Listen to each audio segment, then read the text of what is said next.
Hello and welcome back to Dash 28 Live. I'm your host, Mike Adkins, and today we have something extra special for you. We have the first round matchups from the upcoming U.S. Kings of War Masters coming up next weekend in Washington, D.C. I'm really excited to have the Masters here in our region. The guys that have been planning it have been putting a lot of work into it, and I think it's going to be a really great event. I think people are really going to enjoy it.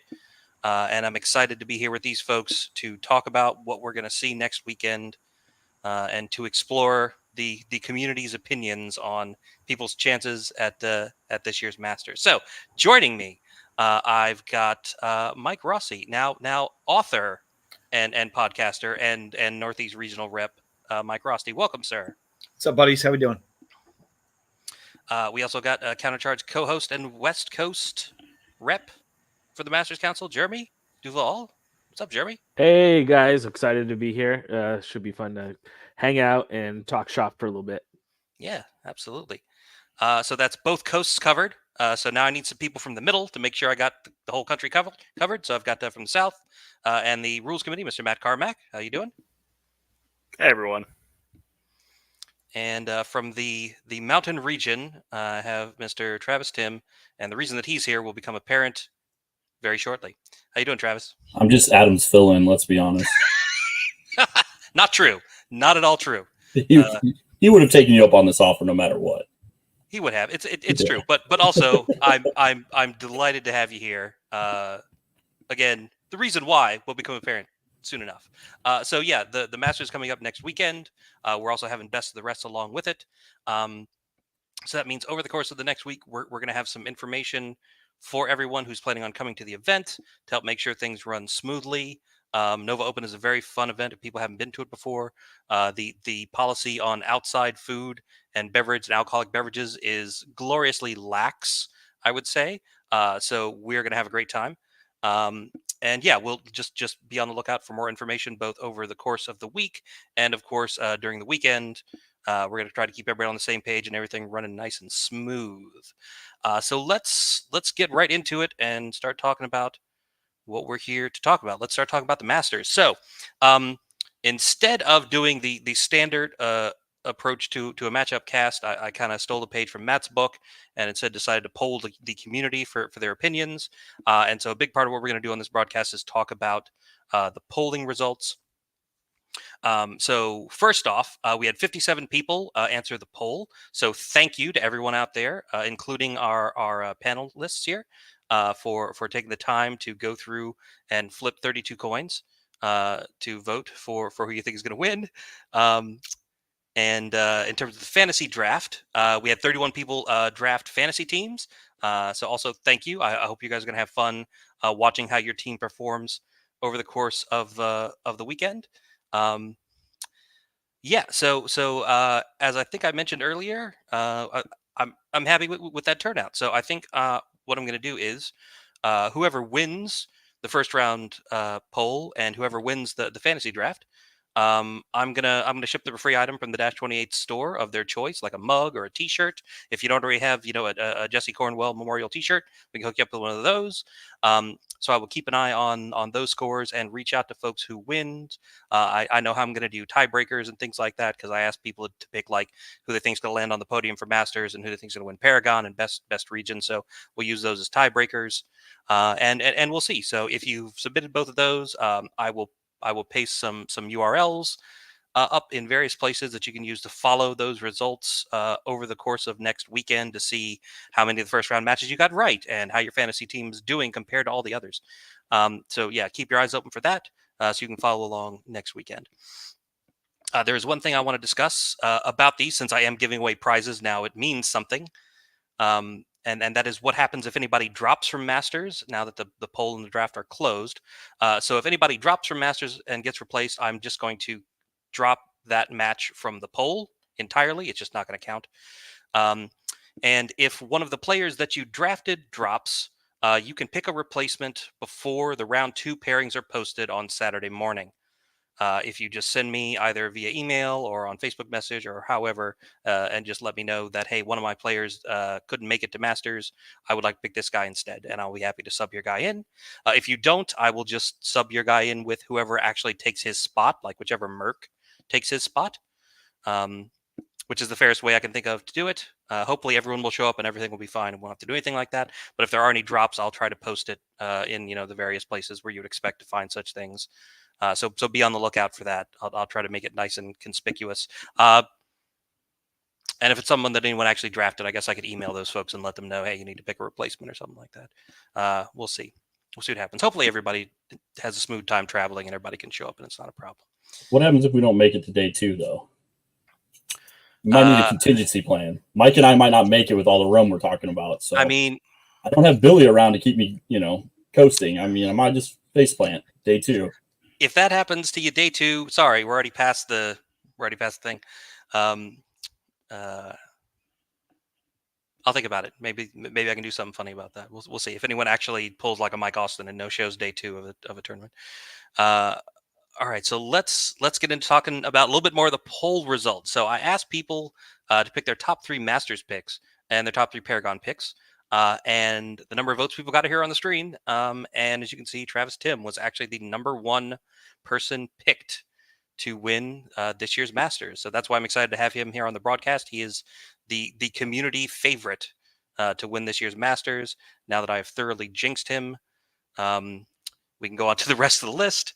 And it's kind of a lot of folks that you expect to see, like certainly the next several: Adam Ballard, Corey Reynolds, Nathan Clevenger, solid. And then for some reason, just like half the Mid-Atlantic team, people have a really good feeling about. I don't know if it's the home field advantage or if it was mostly Mid-Atlantic folks that voted. But I guess our team has a lot of buzz this year.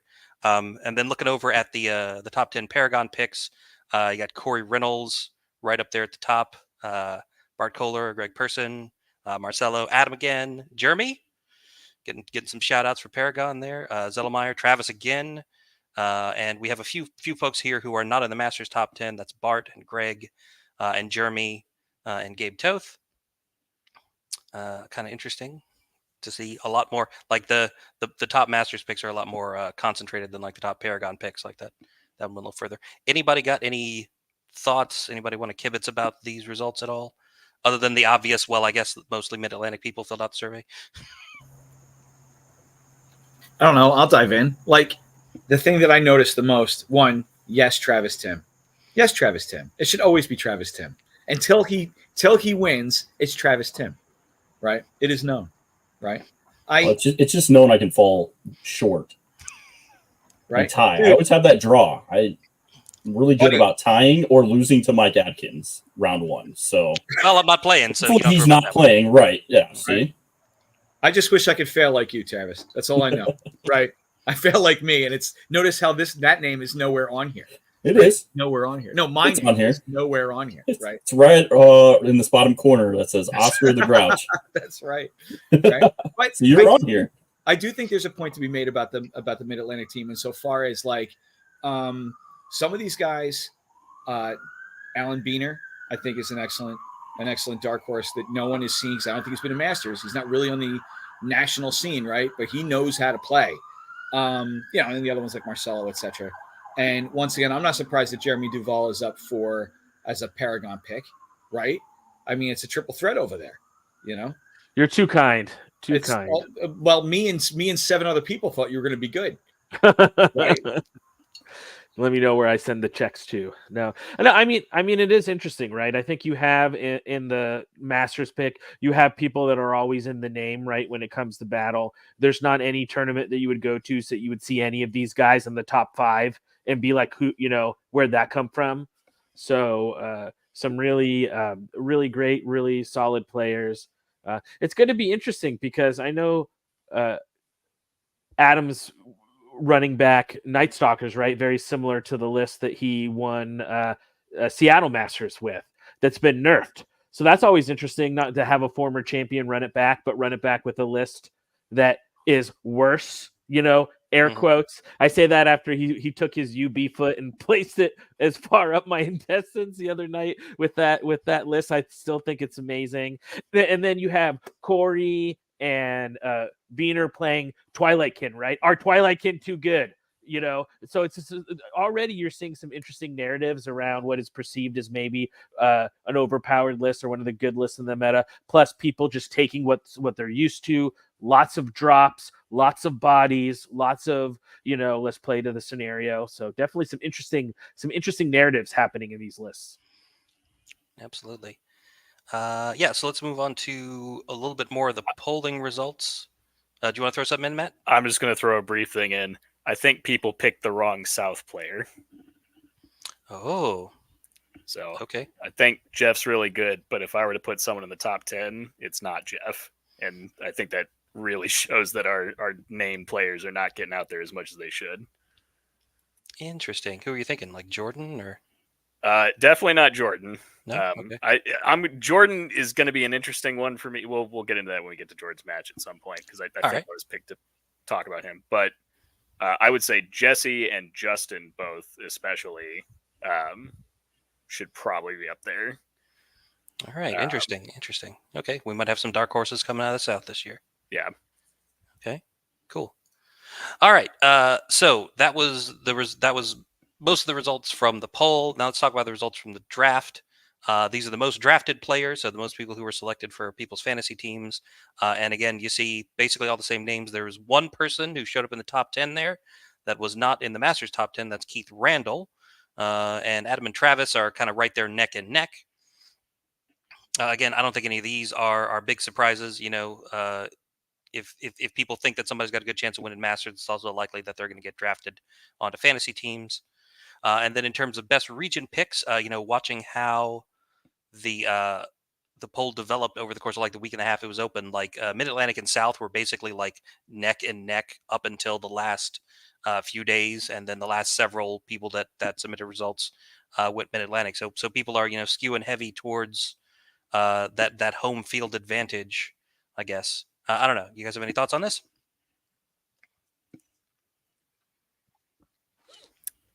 I mean, there's so many South players playing. I think we make up the first region and the next region if we took our Mercs out. I was definitely seeing a lot of names I had to call between. I'm like, that's a South on South crime right there. Sure. But I do think that the Mid-Atlantic team is very strong this year, so I don't think it's a bad call to put Mid-Atlantic toward the top. We will see what happens. All right. So let's move on then. Let's talk about the lists. Let's talk about some list demographics. So we got 22 different armies represented. Most represented are Night Stalkers and Northern Alliance, followed by Ogres, and then Dwarves and Goblins, then Twilightkin and Undead, and then the long tail gets kind of long. No Forces of Nature or Sylvankin. We know what that's about.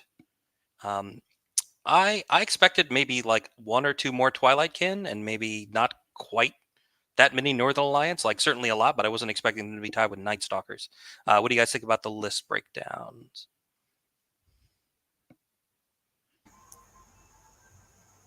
I mean, I'll go. It's the right. So you take a look at this list breakdown, and what you're talking about is the new hotness with Night Stalkers, the new hotness with Northern Alliance. Northern Alliance is really a great list insofar as there's a lot of synergies. There's a lot of you can take a balanced list and compete in all phases, compete on all scenarios. Some of the lists that we're taking don't do that. They skew pretty strong, but the list itself gives you a lot of options, right? Which I think is awesome. Very surprised at the number of dwarves this year. I expected actually less. Surprised that the Twilightkin number isn't higher because, I mean, get out there and paint them. They're excellent, right? Forces of Nature, Herd, Sylvankin, none of them represented. Is that just the Nerf bat being taken to a couple pieces in the list and the thing doesn't work anymore? Right? Is it? Did we all rely on greater air elementals to do all the work, and now without that one toy, the whole unit, you know, the whole army falls apart? I don't think so, but apparently everyone else does.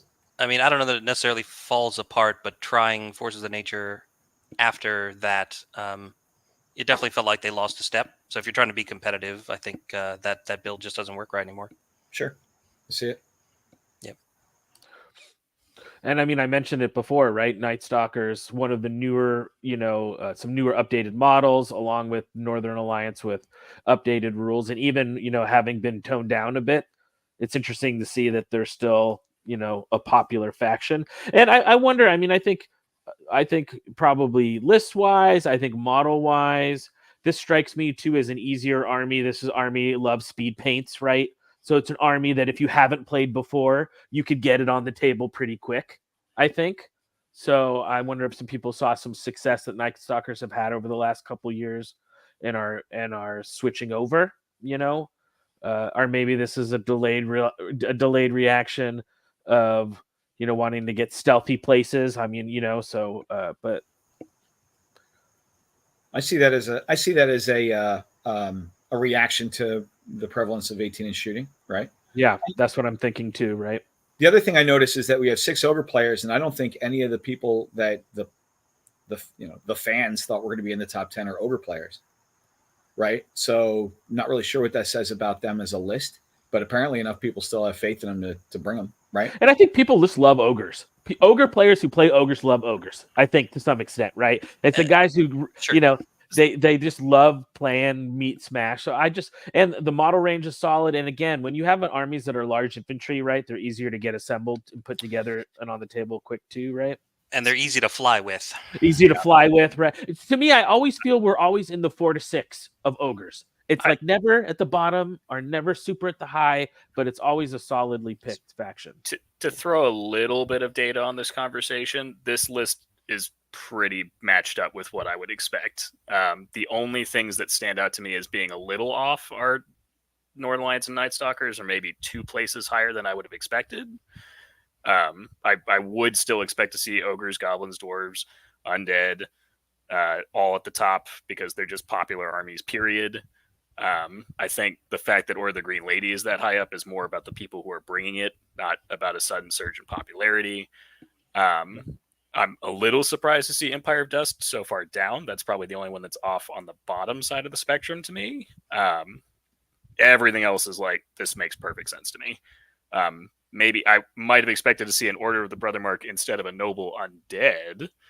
That one's a little surprising. The fact that there is, in fact, a Jarvis list at all. But barring that, everything else, I mean, even if Sylvan Kin and Force of Nature hadn't, suffered for the greater error, they were still lower on the taken list picks. League of Rortia is basically almost extinct at this point, unfortunately, because I like them a lot better than Ratkin Slaves, which don't exist. So at least in the US. But yeah, so it's about what I expect. With just maybe 1 or 2 extra Northern Alliance and Night Stalkers over. If anything, I'm a little surprised there are not more dwarves because it's in the Mid-Atlantic. So I was expecting just to see a lot of dwarves just because of the player base, not because of the power of the list per se. Yeah, we swung back away from dwarves the last couple of events because I think it got kind of ridiculous when it was like a third of the field was playing dwarves. We're like, okay, it's time for some people to put that on the shelf and pick a couple different armies to balance it back out a little bit. Yeah. All right, let's move on. Numbers are always super interesting, right? So just in terms of drops and average unit strength, we're looking at 14.5 drops and 24, almost 25 average unit strength. Nothing seems terribly out of whack there. There's a 10 drop list, there's a 24 drop list. That just means somebody's playing a super elite army and somebody else is playing goblins. In terms of unit strength, 20 to 30 doesn't seem that outlandish of a band either. And most of the lists, fall between 12 and 17 drops and 22 and 27 unit strength. So, nothing completely off the wall. Like, what the hell is this guy thinking? Everything's pretty even compared to other events that I've seen. And I don't know that we need to spend a whole heck of a lot of time on that. So let's just boogie on. So yeah, first round scenario and terrain. This is the Masters. So it is not known. It cannot be known. No one technically knows yet. For those of you that don't know, the scenarios for the Masters are picked at random and not published if they are picked in advance. Otherwise, they're just rolled at random right before the round starts. And I believe the terrain maps are going to be paired up with the scenarios. So until we know the scenario, we don't know the terrain. So these are just two pieces of information that nobody has because we can't have them. Ta-da! Moving on.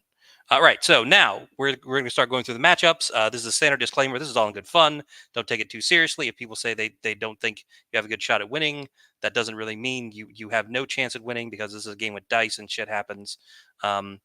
And if the panelists have amusing things to say about your list or your chances of winning, once again, this is all in good fun. We're here for entertainment. And having done a whole lot of these, I can tell you that like the person that gets the most right is usually not a whole hell of a lot better than a coin flip. So like, this sort of thing is really difficult to predict. And again, just we're sort of taking the temperature of what the community as a whole thinks, and getting some insight in what we think might happen. But you never really know what's going to happen at the table till you show up and start rolling dice. So with all that on mind, let's proceed to table one. So table one is going to be Chet Dudick from the Mid-Atlantic versus Sean Vilmont from the Mountain Region.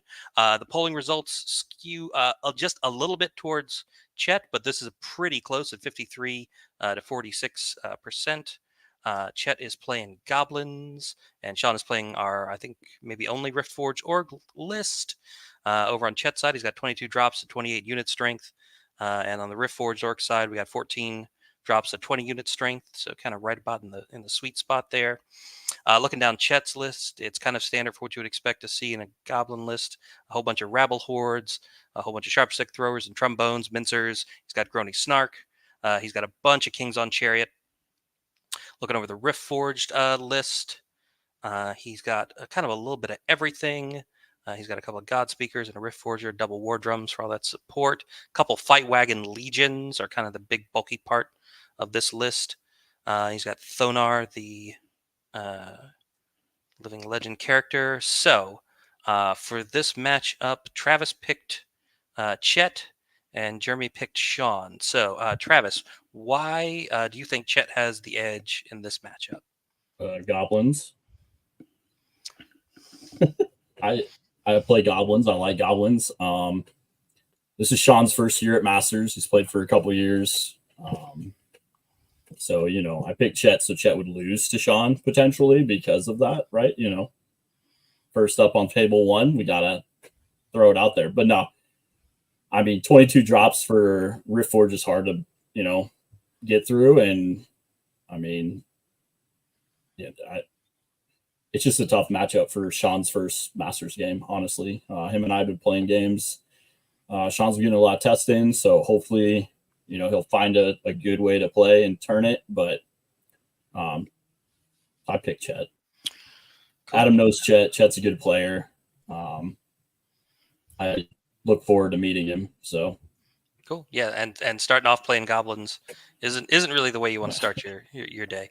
So Jeremy, what do you think about Sean's chances? Well, I played Sean a few times. Yeah, he makes it out to Adepticon with the other Omaha crew usually.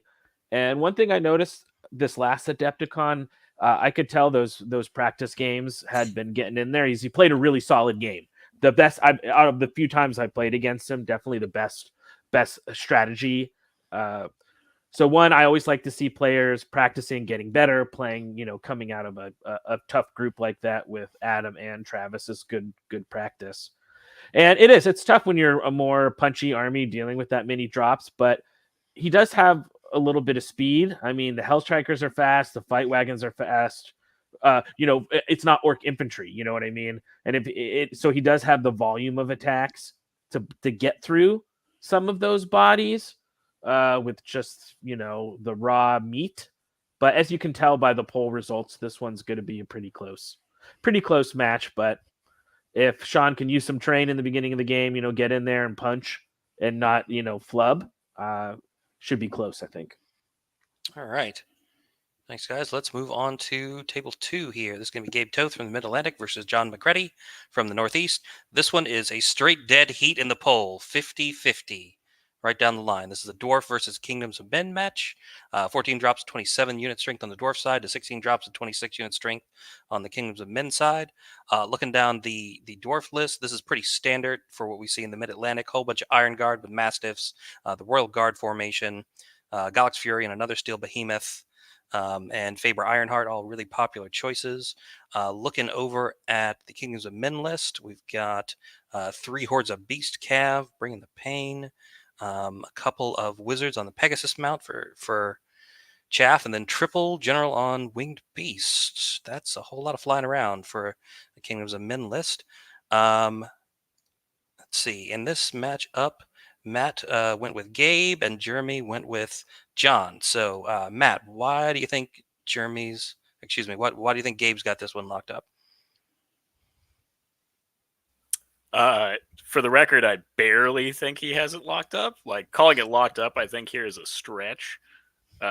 This one is going to be nasty. And I'll be honest, I also filled in my survey blind in a lot of these, so I was just like, oh yes, Dwarf player, Kings of Men player, go with the Dwarf player, better chances on average. But now seeing the list, I'm kind of like, ooh. I might have picked John just on number of scoring units, because I think almost everything scores. Yeah, it's just the 3 ballistas. I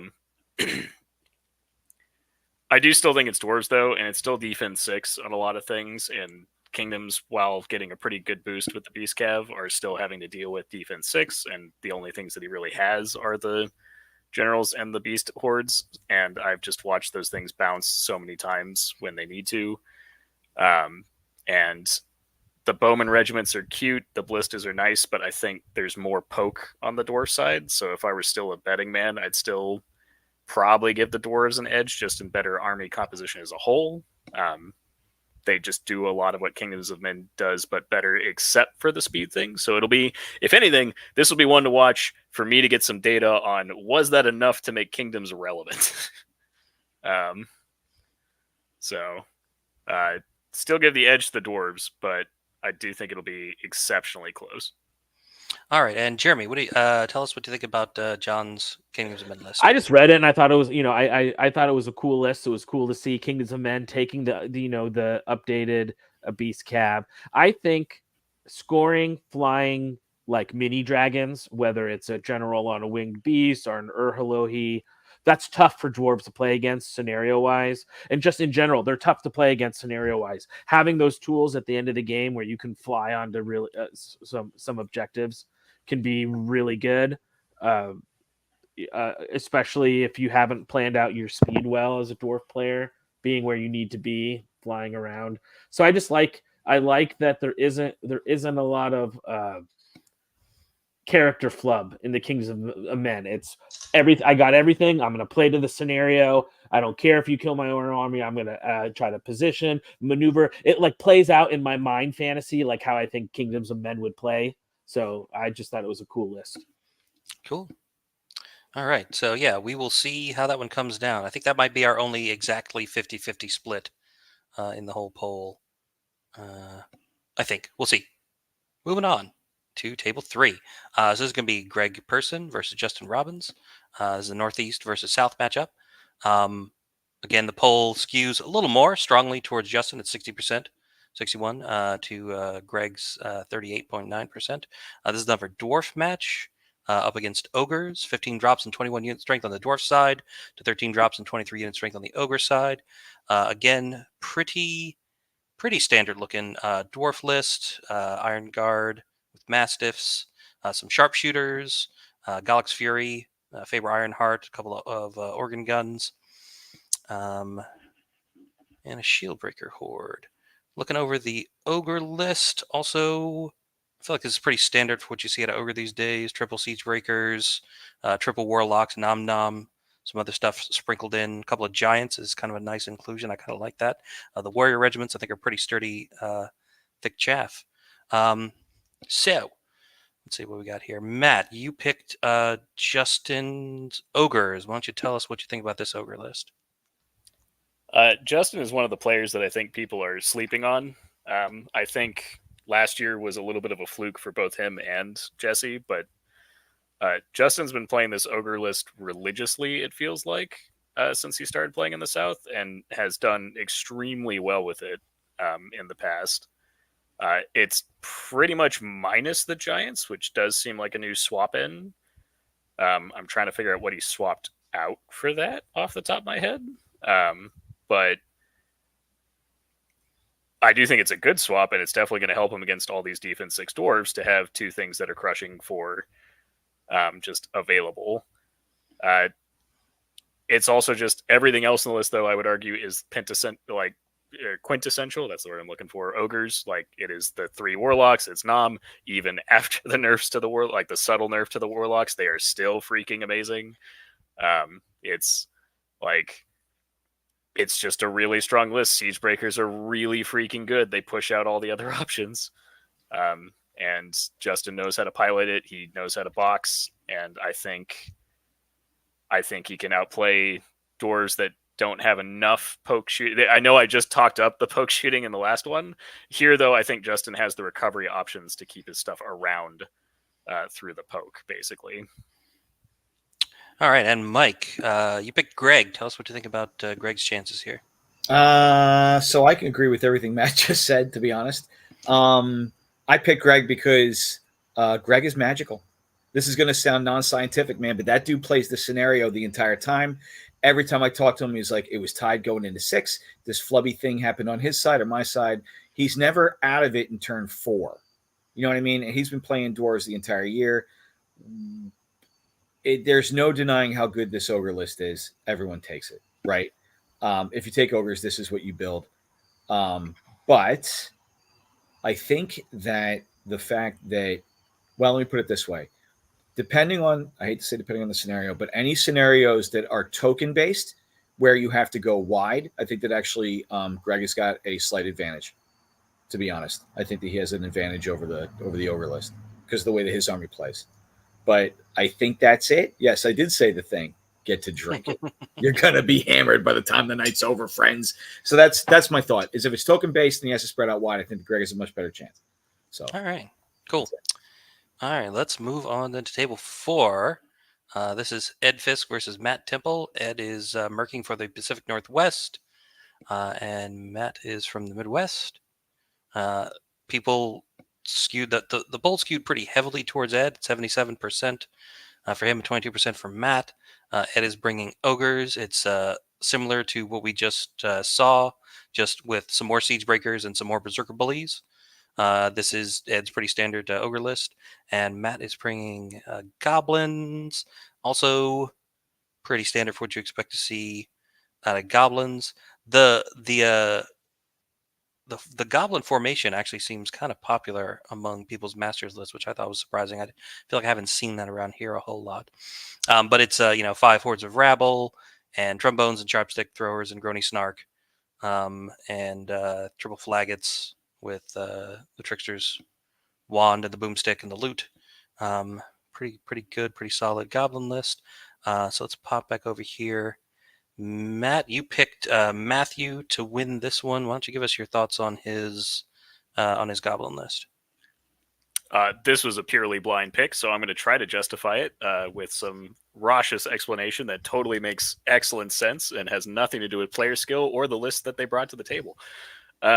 I will say that in a straight-up match, I do think that goblins are a good matchup for ogres, meaning the goblins just have a slight edge over ogres by default, just because they've got a bucket list of unit strength. The last time I played goblins versus ogres, I managed to beat the ogres by a hair, so clearly that's where I'm judging this off of and nothing else. I will say the amount of this gives me like Vietnam Travis vibes a little bit in terms of how much shooting there is, which always makes me antsy. I will say, though, that I remember when I said that was the quintessential ogre list last time, minus the 2 giants are the only thing different. This is literally the only difference. Like, the giants are missing, there's some extra ogre bullies and 1 extra regiment, and it's the same list. And I'm sure that Ed is a great player backing it up.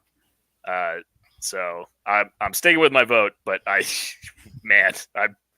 regretting it only slightly. All right. And Travis, you actually went with Ed on this one against goblins. I think my phone messed up on accident because I don't remember going Ed, but I'm glad I did because everyone else did, right? Like, I mean, come on. I got majority here. But no, this ogre list is gross. This is, I mean, it's a hard list for goblins still to crack because you got 4 hordes of defense 6 siege breakers that you got to find a way to get around, and and then you're only doing, there's still defense 5. Geez, sorry. So it's just like really hard. And those warlocks and Nom, they still put out damage back at you. So I mean, like Matt was saying, normally goblins versus ogres, it's a very close game till the end. I know a lot of my games end up being, I just have enough units spread across the board that ogres can't do. But I honestly do like the goblins because that the bang sticks are really good against higher defense stuff when they come flying in from 20 yards out, so. But I don't know. This will be a good game. Honestly, this will be one of the ones I pick to watch because it's going to be real back and forth. Things are just going to be dying on the goblin side. And then at the end, it'll be like, did the ogres have enough stuff left, though? So, but I think this game's a lot closer in the percentages than people picked.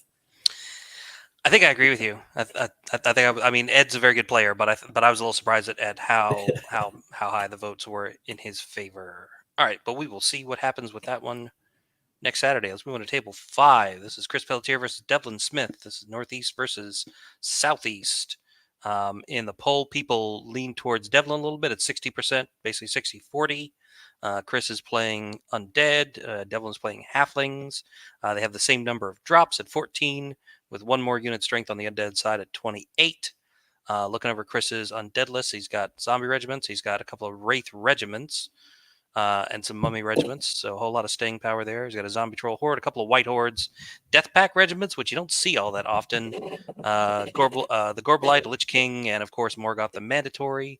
Looking over the Halfling list, Devlin's bringing a horde of rifles, a couple of regiments of Grenadiers, a couple of hordes of Forest Trolls, a couple of Jugger regiments, which are just so sneaky. Like, you don't really expect Nimble Cav, but those things can get around. A couple of aeronaut regiments, a muster captain, a sorcerer, a couple of gunnery sergeants on trolls, and a muster captain on a winged air les.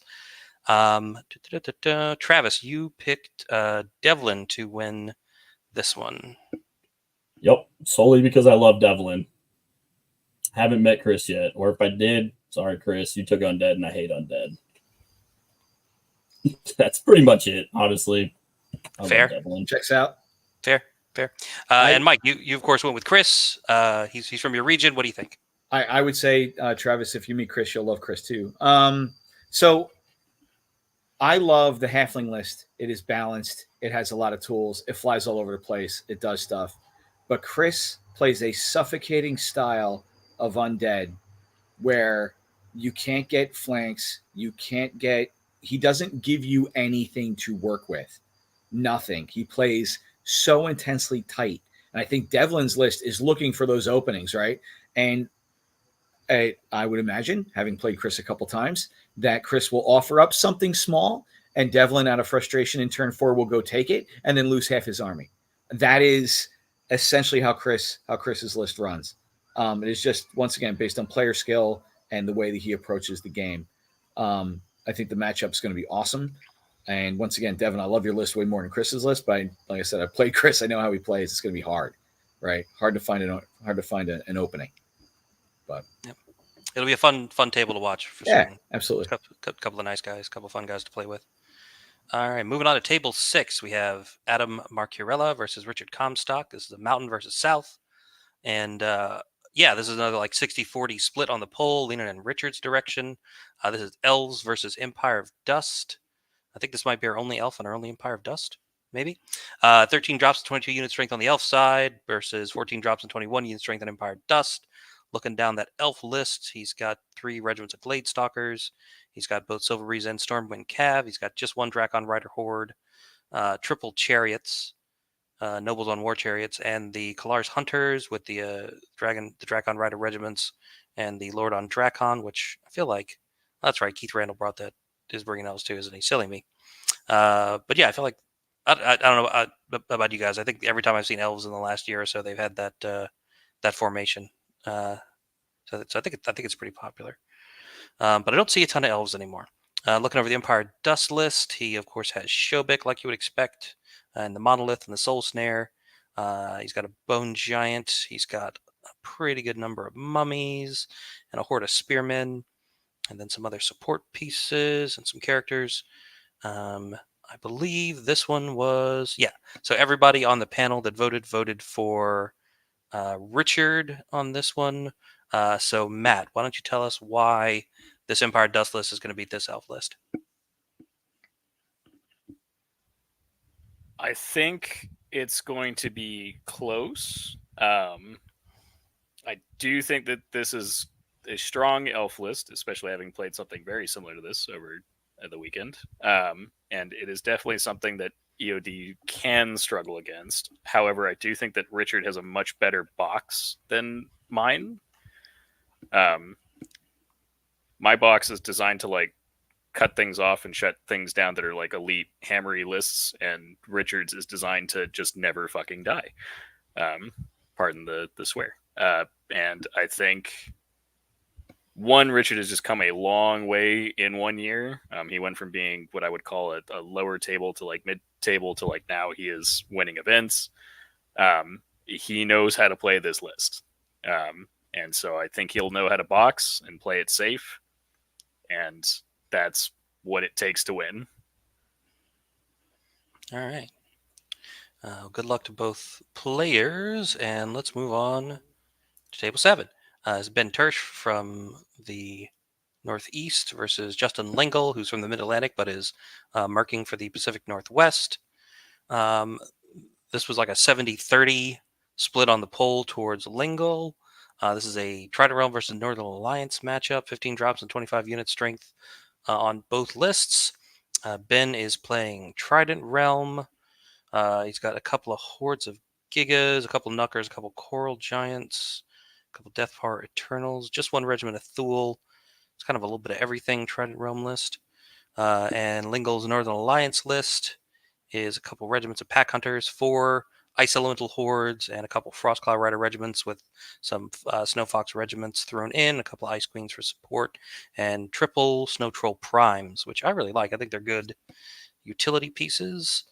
What we got here? So, Jeremy, you picked Justin to win this one. Tell us what you think. I just really love his list. You know, both these players, 15 drops, 25 unit strength. The Pack Hunter regiment is really good. It's been very, very much improved. I think that is a really nice piece to sit back, sit on objectives. You know, Trident Realms don't love tons of, to face tons of shooting. And Justin's got some cool elements and pieces in his that are like shorter range but tougher, which I think can be really good against those ice elementals that I still love. That's going to be a really hard center for Ben to deal with. Plus, Ice Queens are great with ice elementals, and I like you said, Mike. Snow Troll Prime is just like a great value piece. It's it's really good, a really good value piece. So it's just a super solid list. I like it. A little, got some shooting, got some toughness, got some healing, got some good characters. It's a little bit of everything. I like these style of lists, so I think he's going to have a good chance to win. All right, and Mike, you went with Ben. Tell us why. So I think that Trident Realms. Wow, here's an interesting thing. I took a look at the list. I will admit, when I looked at Justin's list quickly, I was like, oh, I sell them on a horse. They hit on 4s, which means they hit on 5s. Frostclaw Riders, they're regiments, so they're not really going to go in. He's going to throw bombs with them. Pack Hunter regiments, those are good, but, who cares? And then, oh boy, the 3 Snow Troll Primes actually I think are going to make it so Ben's going to have a tough time. That being said, in a game where the Trident Realm list has got enough things that are super fast. The Knuckers the Tidal Swarms can move up. They can kind of mess up the shooting. If he can mess up the shooting good enough, I actually think that Ben's got a decent chance once he gets into combat of removing stuff. And once a couple pieces on Justin's list go down, I think that he's going to have an easier time. I know what I would be targeting if I were playing the Trident Realm list and trying to like take out the Northern Alliance. But once again, the Snow Troll Prawns I actually think are going to be kind of tough because they stick around, man. They do not die. They don't die. In the big scheme of things, I actually think the Coral Giants are going to do a lot of work. The Coral Giants and the Knuckers are going to be the things that put it over for Ben. Well, and I can't wait to meet them. Ben's named them Gary and Captain Bad Touch. Are his two Coral Giants, and I just got to know the epic tale of how Gary met Captain Bad Touch. So that's what I want to know. Right. So, Cool. Gross. Also, yes, in keeping with Ben's sense of humor, Captain Bad Touch makes sense. Captain Bad Touch makes sense. Right. Cool. All right, let's move on then to table 8. This is James Greenman from the Pacific Northwest versus Ryan Hoffman from the Mid-Atlantic. Again, the poll skewed pretty heavily towards Ryan in this one, 75-25. Ryan is playing a very straightforward Basilean list versus James's Ogres. The Ogres are at 15 drops and 25 unit strength versus 13 drops and 25 unit strength on the Basilean side. This is a little bit different of an Ogre list for the ones we've been seeing.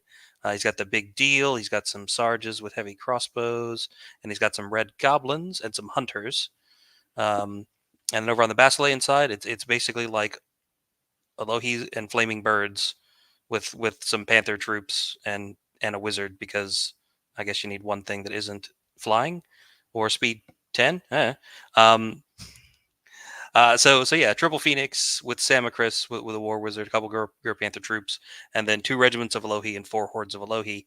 That's just a whole lot of stuff flying in the air.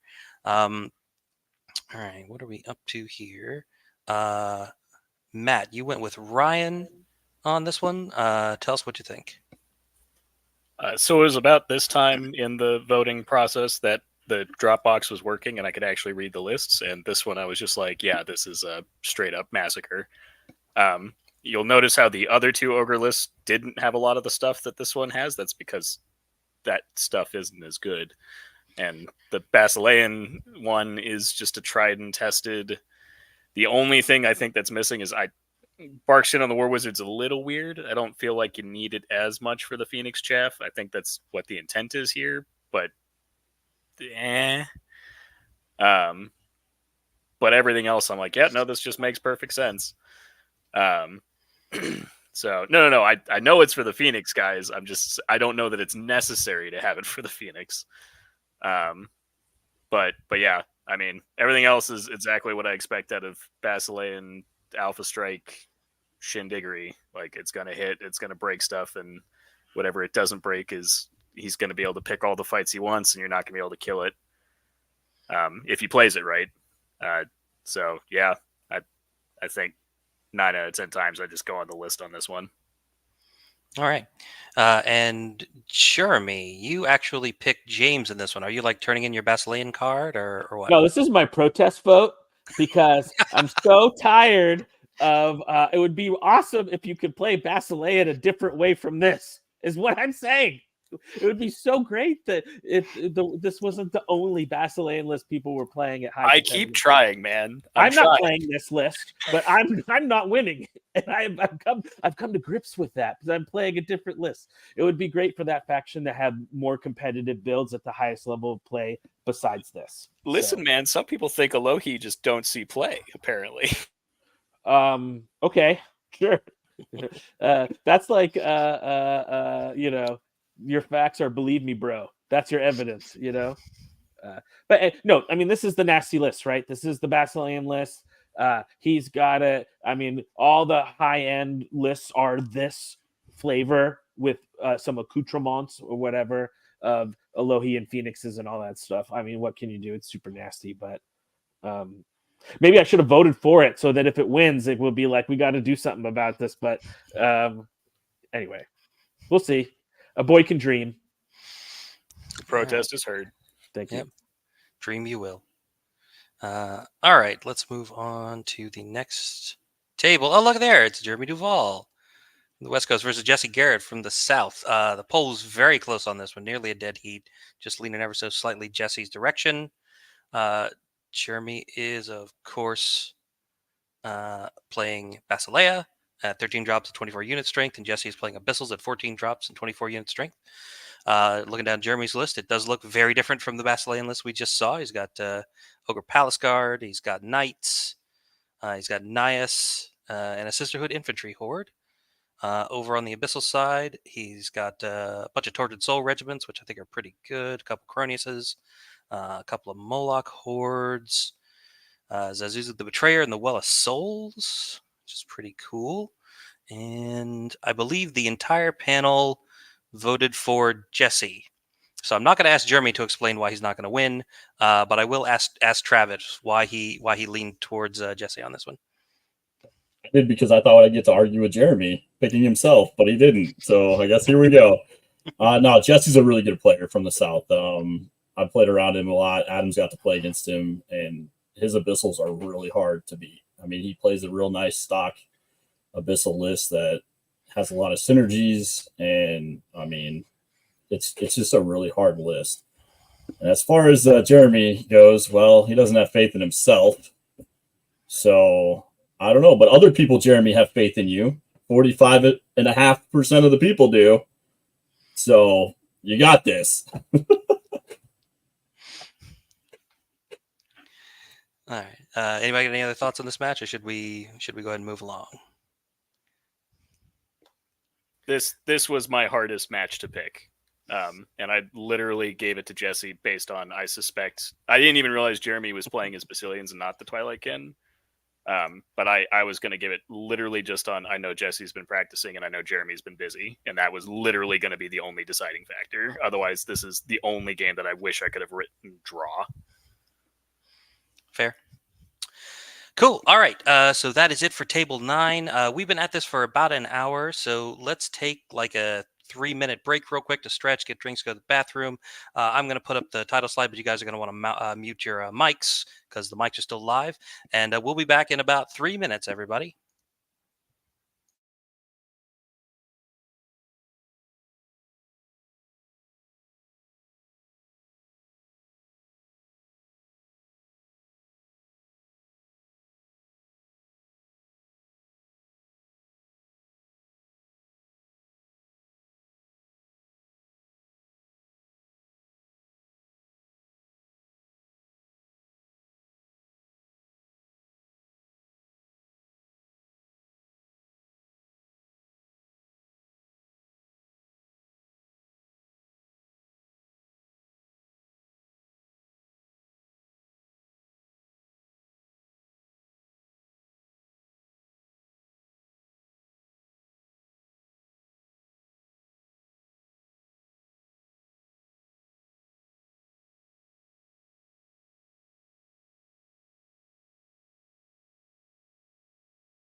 All right. Looks like everybody is ready to go. All right. Welcome back, everybody. And we will move on now to table 10. So table 10 is going to be Dale Motley from the Mid-Atlantic versus R.G. Allen from the Pacific Northwest. The poll skewed very heavily in Dale's favor in this one at 82%. And Dale is one of our top 10 folks picked by the community to possibly win the event. Dale's playing his Order of the Green Lady list. 13 drops and 25 unit strength versus R.G. Allen's Night Stalkers at 15 drops and 25 unit strength. So we're gonna have everybody chime in on Dale's list and what they think his chances are, since he's one of the top 10 folks. His Order of the Green Lady list I've played against. It's super tough. He's got double Centaur regiments, triple Order of Redemption regiments, double Forsaken hordes, and an Order of Forsaken regiment. He's got double Pegasus for chaff, 2 mounted exemplars of the Brotherhood, and the Avatar of the Green Lady. Going up against Night Stalkers, kind of a little bit of everything. 2 Soul Flare regiments, triple Screeches. 2 of them are with Lightning Bolt, 1 with the Planar Apparition for heal. He's got Shakira, a Scarecrow regiment. Yeah, it's kind of a little bit of everything, and a couple of Phantom Troops. Night Stalker list. So, all right. So Dale's one of our top 10 folks. What do we think about Dale's list, independent of his specific chances in this match? Because I'll still call on Matt and Travis to talk about who they think is going to win this. But Dale comes in heavily favored by the community. So what do we think in general about Dale's list's chances for the weekend? I think it's a strong list. It's what I expect from Green Lady, if you're going to run Green Lady right now. Where Jeff Swan will be looking for water elementals, but since it's literally every other player, I'm looking for Forsaken hordes and redemption regiments. And I see 5 total units of those, and everything else is flavor to taste, frankly. Yeah, I mean, nothing really surprising here. Obviously, the unicorns have been dropped in favor of exemplars, it looks like. Looks like that's the new equivalent. But everything else is same old, same old. It's very fast. It hits very hard. It does the Basilian thing, except it can waver, but it does at least all have headstrong. So, ouch. Sure. But now in this particular match, Matt, you actually went with Robert Allen. So can you give us your thoughts on why the Night Stalkers have the edge over this Order of the Green Lady list? I'm going to chalk that up to a misclick. If he had more doppelgangers, I think it'd be cute. As I think they're not as good when half the shit coming against you has Thunderous. The one stat you don't get to steal. Also, Illy has one of them. It's a little too hodgepodge for Night Stalkers in hindsight. He does still have 3 Mind Screeches, so he does have Poke. He does still have Phantom Troops, so he does have some Reach Out and Chaff, which can slow some things down, prevent some multi-charges potentially. So I don't think it's a straight-up done deal. The irony is I recognize both of these players by name, at least, as opposed to a whole bunch of previous ones where I was just like, throw a coin in the air and toss up. So yeah, I probably would have given it to Dale in hindsight. But there's at least tools here that I think the Night Stalkers can make a play for it. Whereas there are a lot of other lists where I think I would just flat out vote for that list because it's disgusting. All right, and Travis, you and the rest of the panel went with Dale, so yeah, it's possible that Matt just picked the wrong name out of the drop down. What do you think about this Green Lady list? It's fast and it hits hard. I think in this matchup specifically, he has enough volume of attacks to get through the hodgepodge that Allen's thrown at him. With only 2 extra drops to mitigate with, I just think when I was picking this, Dale's got a lot of output that he can just throw out there, and if he had more doppelgangers for Allen, yeah, I think that'd be entertaining. He'd have enough attacks to throw back. I know Night Stalkers always struggle to throw attacks back normally if they don't have enough things like more Soul Flayers and things to get flanks. So if Allen can get those, then he'll be all right. But with how fast this Green Lady list is, it's just going to be on top of him quick. So, All right. Yep. Speed is hard to overcome in Kings of War. Let's move on to table 11. This is Andy Patton from the Southeast versus Paul Cravo from the Midwest. This is another one where the polls skewed pretty heavily at 79%. So basically an 80-20 split towards Andy. Andy's playing Twilight Kin at 16 drops and 23 unit strength, and Paul is playing Empire Dust, also at 16 drops with 26 unit strength. Looking down the Twilight Kin list, it is 4 regiments of Fleet Wardens, all with Blood Hex and all with the Veteran upgrade, and 3 troops of Void Touch Mutants, a couple of Impaler Hordes, a Planar Apparition, a couple of Void Captains, triple Summoner Crones with Weakness, and a Navigator on the Void Skiff with a Sacred Horn for big auras. Over on the Empire Dust side, he's got 4 Skeleton Warrior Hordes, all with 2-handed weapons and the Casket upgrade. He's got 2 double Bone Giants. He's got the Monolith.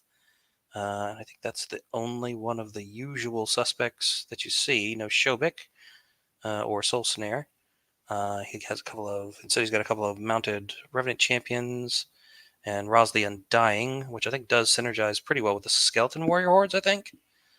I think that's his trick, if I'm remembering him correctly. But looking over the panel votes, everybody on the panel voted for Andy. So, Jeremy, tell us what you think. Yeah, so Andy Patton, he's part of the Memphis group, plays out of War Room Hobbies with Rob. I know him and Rob get really consistent games in together. Pretty good 40K player. There's a great episode on the show where we interview Andy talking about what it's like to switch over to Kings of War from competitive 40K. So worth a listen. But he's just got a great list. The veteran regiments, they are 15-17 with the upgrade plus the rally aura from the Void Captain. They're 16-18. So that's a lot of just meat. And one thing Empire of Dust does well is they do quality of attack, but not volume. So sometimes dealing with deeper nerve pools can be tough, or something where your extra strength doesn't, you're not really fighting any. I mean, you'll have some good stuff against the Impalers, but he has so many drops, he should be able to guard the Impaler flanks pretty easily. And then that means those Impalers are really tough. There's no Shobik who can just come in and dunk on whatever he wants. And I'm missing him, and I miss the Soul Snare. I know we've talked about it. I know Matt has a bunch on EOD stuff, right? The Shobik, Soul Snare, Monolith, they're in your army. And then you kind of get the other things that you want, but it's hard not to play with those 3. So I just think it's a solid TK list, and the Empire of Dust list is just missing a piece or here that I would love to have seen in it. All right. And let's move on to table 12. Then table 12 is going to be Jordan Brawn from the South versus current master Luke Fraser from the Pacific Northwest. And the poll has this one at basically a dead heat, 50.9 to 49.1. Jordan is playing Northern Alliance, 12 drops and 22 unit strength. And Luke is bringing back his Trident Realm at 14 drops and 25 unit strength. Looking down the Northern Alliance list, 4 regiments of Pack Hunters jump out at me, as do Ice Naiads in a horde with the Hammer of Measured Force. He's got 1 Frostclaw Rider regiment, a Frost Giant, an Ice Queen, Clarion special character for him, Legendary Ice Giant, and a Double Lord on Chimera.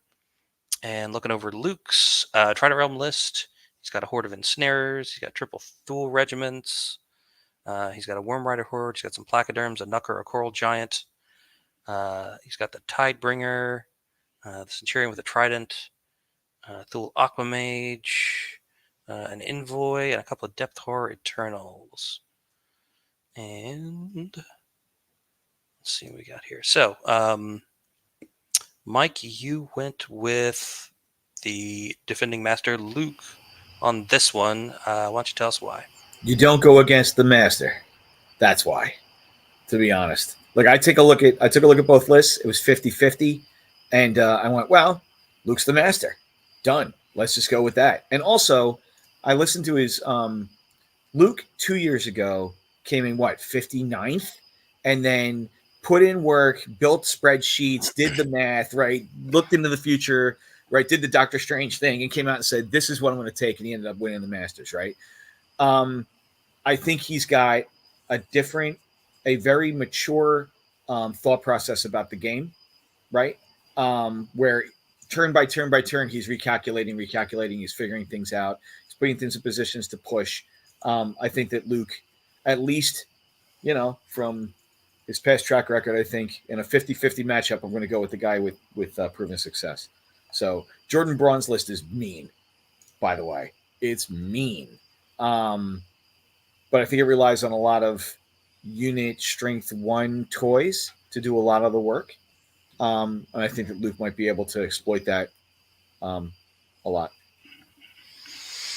All right, and Travis, you went with Jordan. Tell us what you think about this Nerd Alliance list.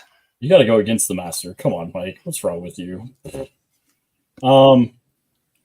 Also, I heard Luke talking that he moved and hasn't got to play a whole lot of games in. So he said he was coming in already rusty and, tough. So, I mean, I was like, I got to go with Jordan. I like Northern Alliance anyways. And yeah, those 4 pack hunters are going to put in some work if Jordan uses them right. And I know Luke's going to figure out how to shut it all down. But, I mean, this is another game I wanted to watch, honestly, because this should be a good game. There's going to be a lot of stuff dead or stuck in snare for the whole game. So, yeah, I felt like this one got a few votes for the game to stream first round. Yeah, should be fun. Luke said he was rusty. I'm going to briefly comment more on this one because this was the second hardest one to pick on. That was a quote that you just said, Travis. Luke said he was rusty. He was in I think it was Paige Neo had a podcast that he did with Adam and Luke. And Luke had said he moved, and so he hasn't gotten a whole lot of games in this year. So he was just hoping to... Literally, the only reason I picked him over Jordan was because Jordan's also probably going to be a little rusty. Oh, this will be good, even better then. Right, like it is. It's 2 really, really good players. Yeah. So that have just right. played. We got to stream this one then. Yeah, so we can see how many times I have to call Alex over and ask about rules. All right, let's move on to table 13. This is Alan Boehner from the Mid-Atlantic versus Danny Johnson from the West Coast. This is another one where the polls skewed very hard towards Beans there, 82% versus 17.9 for Danny. Alan is bringing his Twilight Kin at 15 drops and 24 unit strength, and Danny's got Northern Alliance at 14 drops and 28 unit strength. Alan's Twilight Kin list, he's got Voidwalker Regiment. He's got 2 Bound Phantom Troops, 3 Ravager Hordes, 2 Soulflare Regiments, 3 Void Skiff Regiments with Harpoons, triple Summoner Crones, but not all just kitted out with weakness. He looks like he's put some thought into what he's put on these guys here. He's got Fireheart on one, Zephyr Crown on one, Conjurers on the other, and Lathiel Bleakheart. And looking over the Northern Alliance list, he's got 3 Ice Naiad Regiments, all with Spears for Phalanx and 1 with Hammer Measured Force, 4 Frostclaw Rider Hordes, and 4 Snow Fox Hordes, an Ice Queen, and a couple of Frostclaw Champions. Good grief, mouth work. All right, and this is... this is another one where the panel all picked the same person, and it's Boehner. Although this does look like a pretty vicious Northern Alliance list, but Boehner is one of our top 10 community picks, and the whole panel voted for him to win. So I'm just going to open the floor up for you guys to tell us what you think about Alan's Twilight Kin list, both in this matchup and for the whole weekend. I think it's a very good list in this specific matchup. I think in other matchups it's going to struggle. I've seen this type of list played out by a number of different players, and admittedly, I don't know Alan well enough to know where he sits on the skill level type of thing. So this is just going off the list on its own. I've seen the gimmick. I've seen it work sometimes. But then you play against someone who has played against the gimmick, and you just get flatlined because they just say, screw it, I'm going to get shot. They realize they're going to get shot, so they don't try to play toe in, toe out. They just go all in and say, screw it. And then if they've got enough hammers to do it, they just flatline you. And especially without the weakness, I feel like that's more likely to happen than not, as opposed to having that as a backup plan. I do think that this Northern Alliance list, though, because he took ice bombs on everything, what that indicates to me is that his plan is to sit at 18 inches and shoot, not try to alpha strike. Like, alpha strike is his backup, not his go-to. He's going to try to play this like a Scorchwing list. And I think that is exactly what the Twilightkin list wants to play against, because you come to 18 inches, that means you're within range of the Ravagers, and you're gonna lose that fight.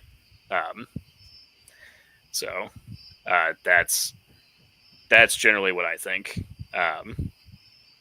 I do like some of the synergies with, he's got some enthralls, some wind blast, so that, you know, you do have to play around that Ravager distance a little bit more precisely, right? Because you can just get sucked into range, shot at, and then pushed out of range.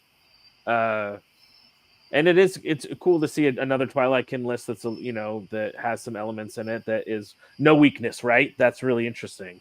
So I think it's a solid list.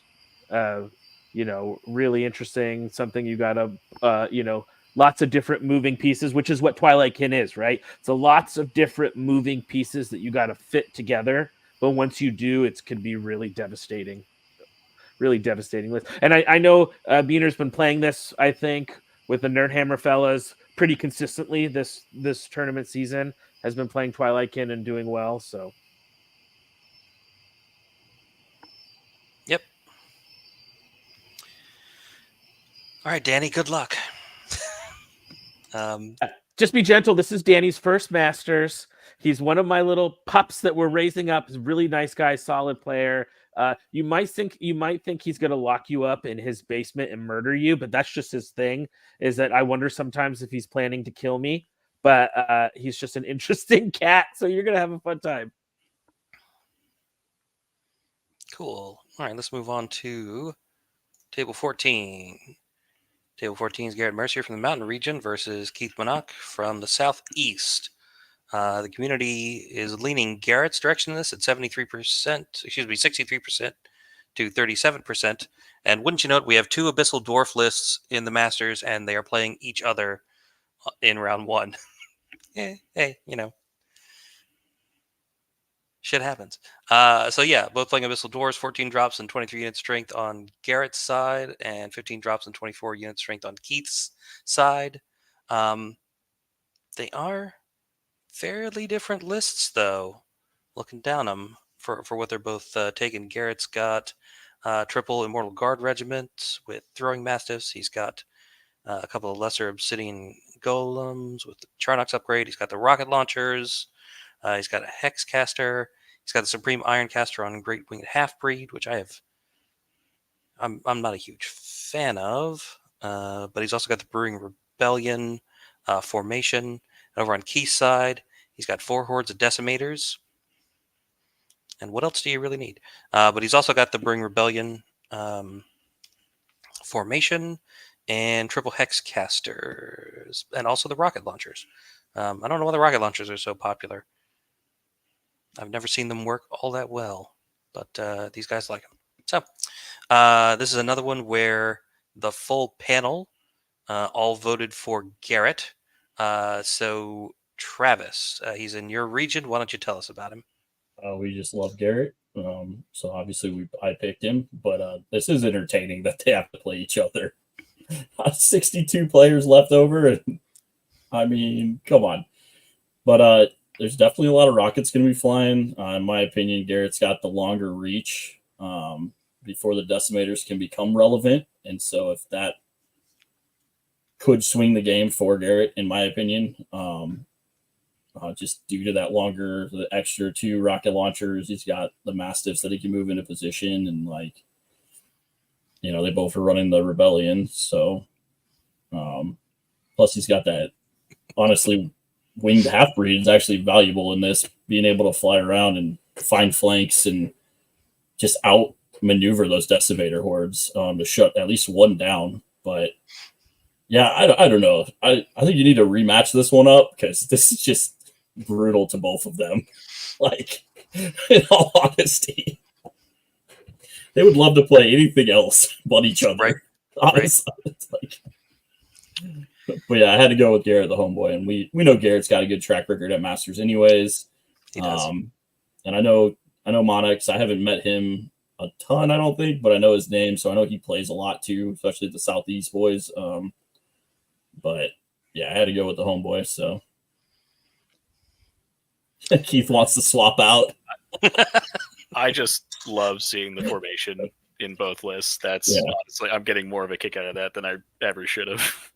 I don't know. Garrett likes to play outlandish lists, anyways. So you cooked up something this year. I love watching the chat doing the I am Spartacus thing with Jack Bloodspike. That's great. In development, his name was Orcticus. So just saying, Mantic's missing out on perfectly good memes. All right, that's table 14. Let's move on to table 15. This is Derek Sundstrom from the Mid-Atlantic versus Donnie Croch from the Midwest. This in the poll results is basically a dead heat at 49.1 to 50.9%. Derek is one of our top 10 community picks to win the Masters. He's playing Halflings at 15 drops and 26 unit strength against Donnie's Goblins at 22 drops and 24 unit strength. I've played Derek a couple of times. He's been playing these Halflings for a while. He's pretty good at getting the most out of what this list has to offer. So he's got a Brave Regiment and Horde. He's got triple Poacher regiments, triple Jugger regiments, a couple Harvesters, an Iron Beast, the Pride of the Shires, Mounted Muster Captain, and a couple of Sorcerers. And over on the Goblin side, it is kind of what we're seeing from Goblins, kind of what you expect to see. 5 Rabble Hordes, triple Trombones, triple Sharpstick Throws, triple Wingettes, Grunny Snark, some Whizzes, Magwin Joes, and the Bang Stick formation again. So Derek is one of our top 10 folks to win, but the panel all picked Donnie. So I'm just going to open the floor and just have you guys explain yourselves.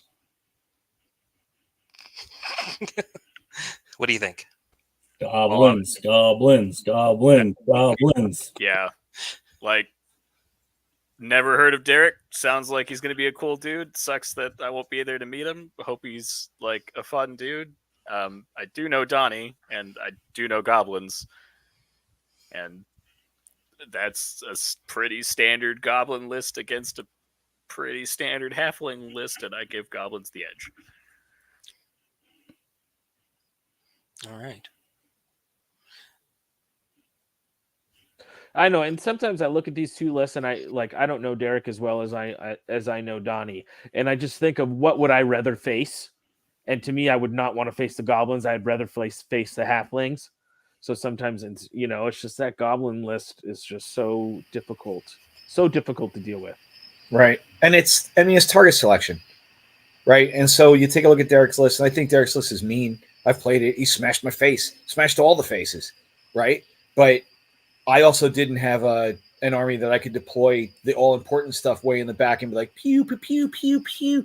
Pick 3 units up before the lines touch. You know what I mean? Like, that's going to end up being the big problem, So I think Derek's going to wreck house after he loses the first round. But I don't know. Goblins are I think you have to skew a list to fight this type of a Goblin list, right? And that kind of stinks. All right. Then we will see what happens here. I agree. This is going to be an interesting match to watch, I think. So let's move on to table 16, which, if I can math, is the midpoint. Yeah. So this is going to be Austin Howell from the Mountain Region versus Marcelo Roco from the Mid-Atlantic. Marcelo is also one of our top 10 community picks. And the poll skewed pretty heavily in Marcelo's favor at 87%. Versus Austin's 12.7%. This is an Undead versus Order the Green Lady match, and Austin, I've tried to play Undead versus Marcelo's Order the Green Lady, so I understand why the poll leans the way it does. Got 15 drops and 24 unit strength on the undead side versus 13 drops and 25 unit strength on the Green Lady side. Looking down the undead list, he's got a couple of Revenant regiments, 4 Wraith troops, which I love, a couple of Mummy troops, a couple of Soul Reaver infantry regiments, a White Horde, a Necromancer with the Inspiring Talisman, Morgoth, the Mandatory, and a couple of Lycanis. And then over on the Order of the Green Lady side, he's got a couple of Men-at-Arm Retainer regiments for sitting on tokens and whatnot and carrying loot around. He's got a couple of Order of Redemption. He's got triple Forsaken Hordes, triple Pegasus, a Druid, an Avatar of the Green Lady, and an Exemplar Redeemer on a Winged Unicorn. Marcelo is one of our top 10 picks, and also all 4 of our panelists voted for him. So I'll just open the floor up for you guys to give me your thoughts on Marcelo's Green Lady list and how he'll fare in this matchup and over the course of the weekend.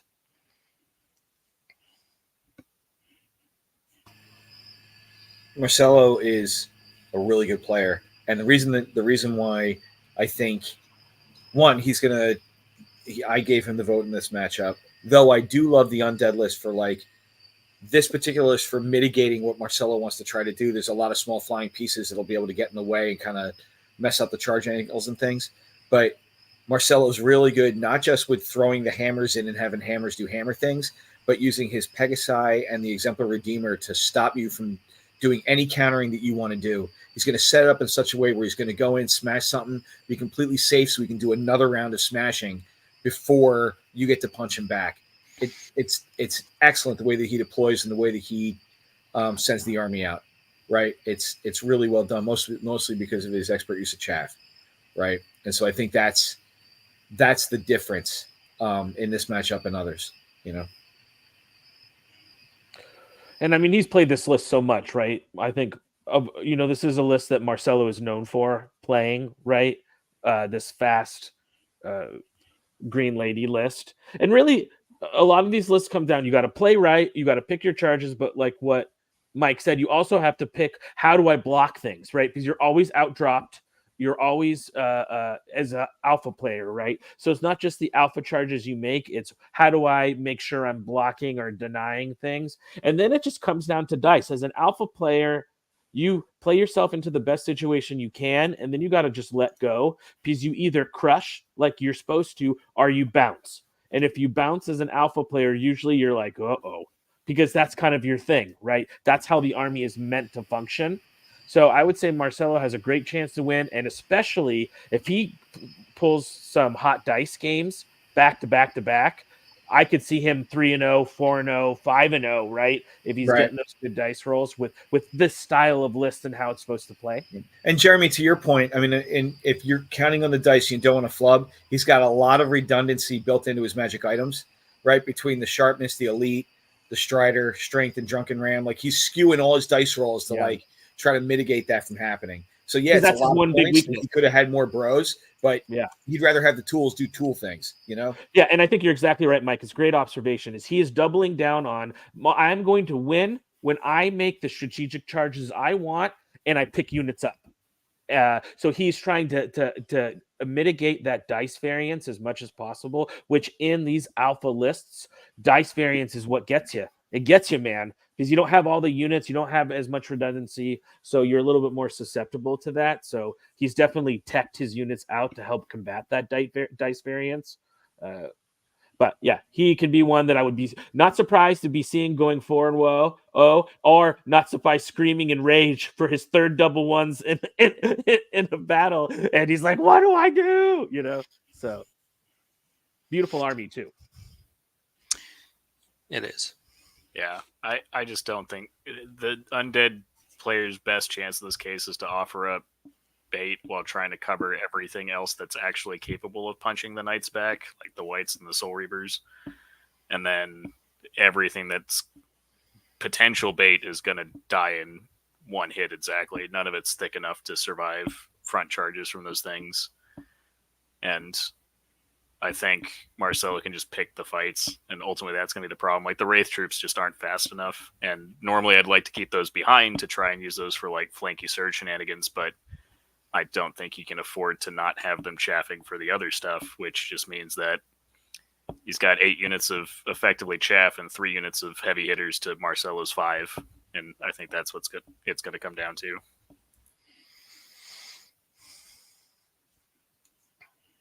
Yep. Best of luck, Austin. I got to cheer on other undead players at least a little bit because, like I said, I've done this exact matchup. It's no, not a good day. All right, moving on.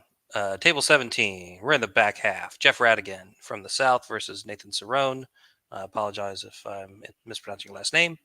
From the northeast, Jeff is one of the community's top 10 picks to win the event, and the poll results show that pretty handily. A 75 to 25% result leaning in Jeff's favor. Jeff is playing Northern Alliance versus Nathan's Night Stalkers.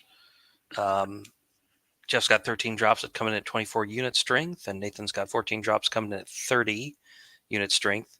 And yeah, 6 Pack Hunter regiments. I don't know that they want to see an all stealthy army. And then some Snow Foxes, some Giants, and some Lords on Chimera, and that's the list. It's a gun line and monster mash. That's something. Okay. And the Night Stalker list: triple Scarecrow Regiment, double Butcher Hordes, double Shadowhound Regiment, a Planar Apparition, Horror Rift Weavers. I think he might be the only person taking Horror Rift Weavers. They were popular for a bit, seem to have dropped off this year. Double Shadow Hulk, double Terror, and a Portal of Despair. So yeah, Jeff is one of our community picks, and all of our panelists selected Jeff in this one.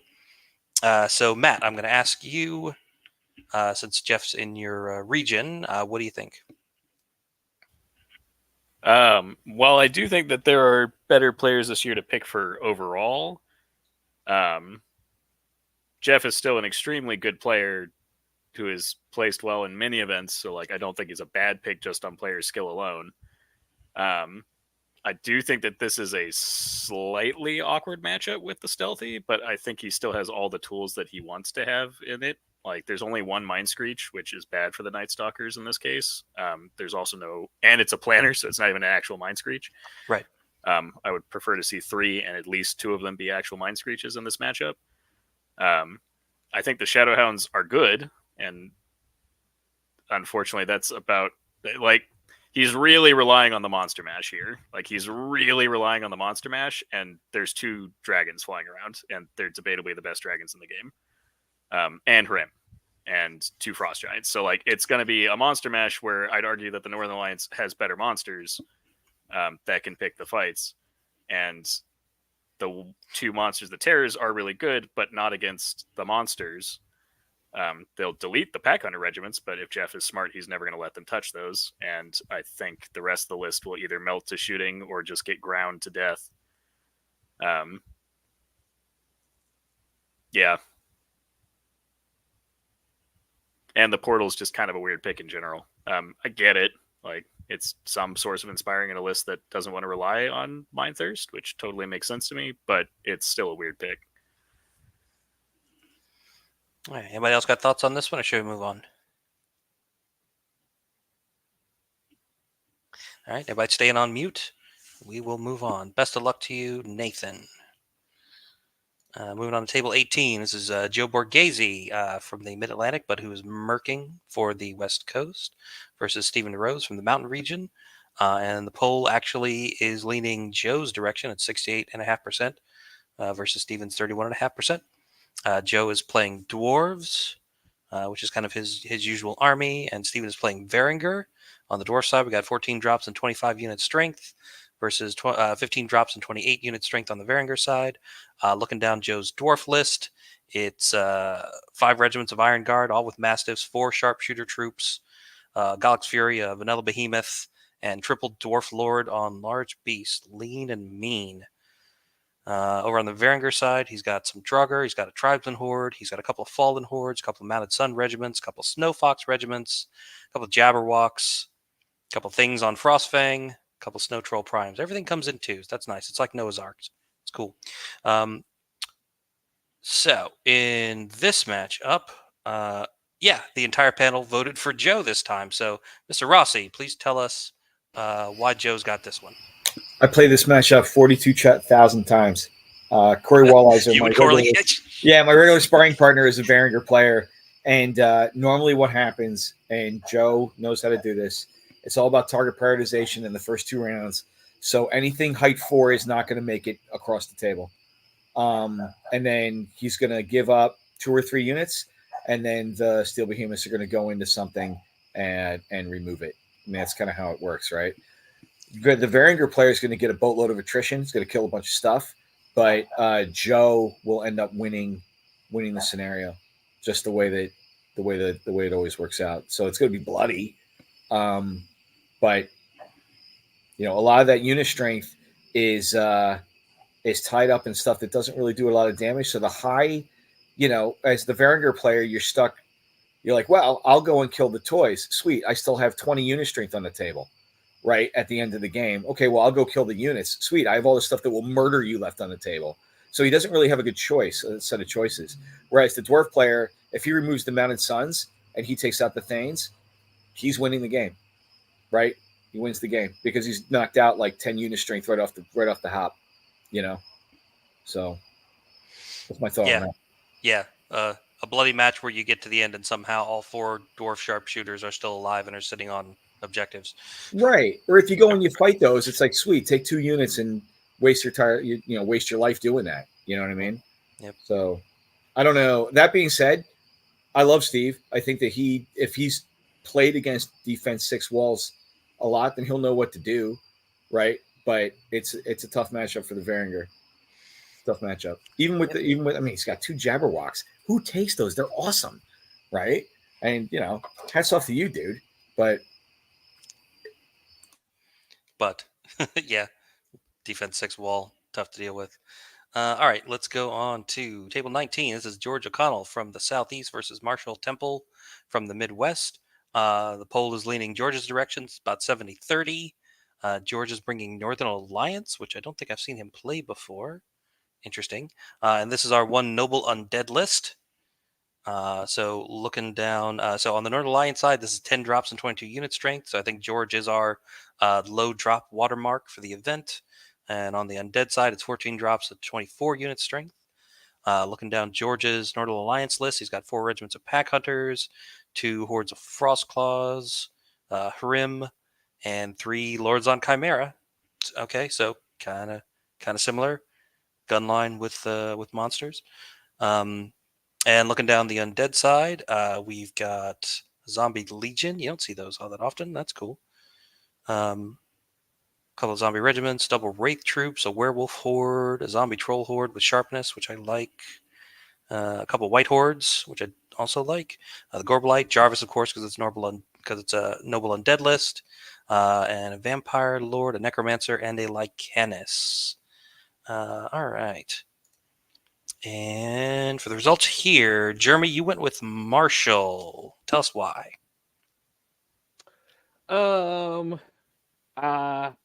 I liked his list. George is a controversial character. I heard the new George has had a lot of great things happen in his life and is growing and is has really come a long way. So I look forward to seeing that. But unfortunately, sometimes you go with your gut as far as who you want to support. So I went with Marshall. All right, fair enough. And Mike, you went with George. Tell us why. Yeah, I just took a look at the list, right? And so, 10 drops, 22 unit strength, but 3 Lords on Chimera, which are actually dragons that are kind of worth taking, and the Frostclaw Riders, right? So, I don't know. I always go in terms of mobility versus the static line. I know that the undead guy has got white hordes that he can rely on, but he's got that, and that's about the height of it in terms of movement. The Wraith troops might do a little, but the Frostclaws and the Chimeras are going to make it very hard for the undead player to spread out and to play scenario. He's going to have to kind of hunker in, play rugby. You know what I mean? And George is going to have way more board control. just based on the list.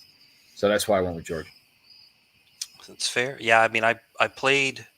George was playing a low drop list. It wasn't Northern Alliance, but it was a similar sort of low drop monster mashy kind of list at Carolina Cryptid, and I was playing Undead. And yeah, no, it's a tough match. George knows exactly what to do against Undead, and I feel like I would rather have Morgoth than Jarvis. So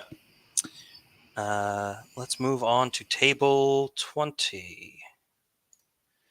Table 20 is Jose Vega from the South versus Mike Rosty playing for the West Coast. Oh my God, what happened? I didn't. Our team this year has the coolest dudes. That's all I got to say. We There got it the is. cool dudes. My region is so good that I couldn't qualify in it. So there you go. I'm coming with the Thunder this year.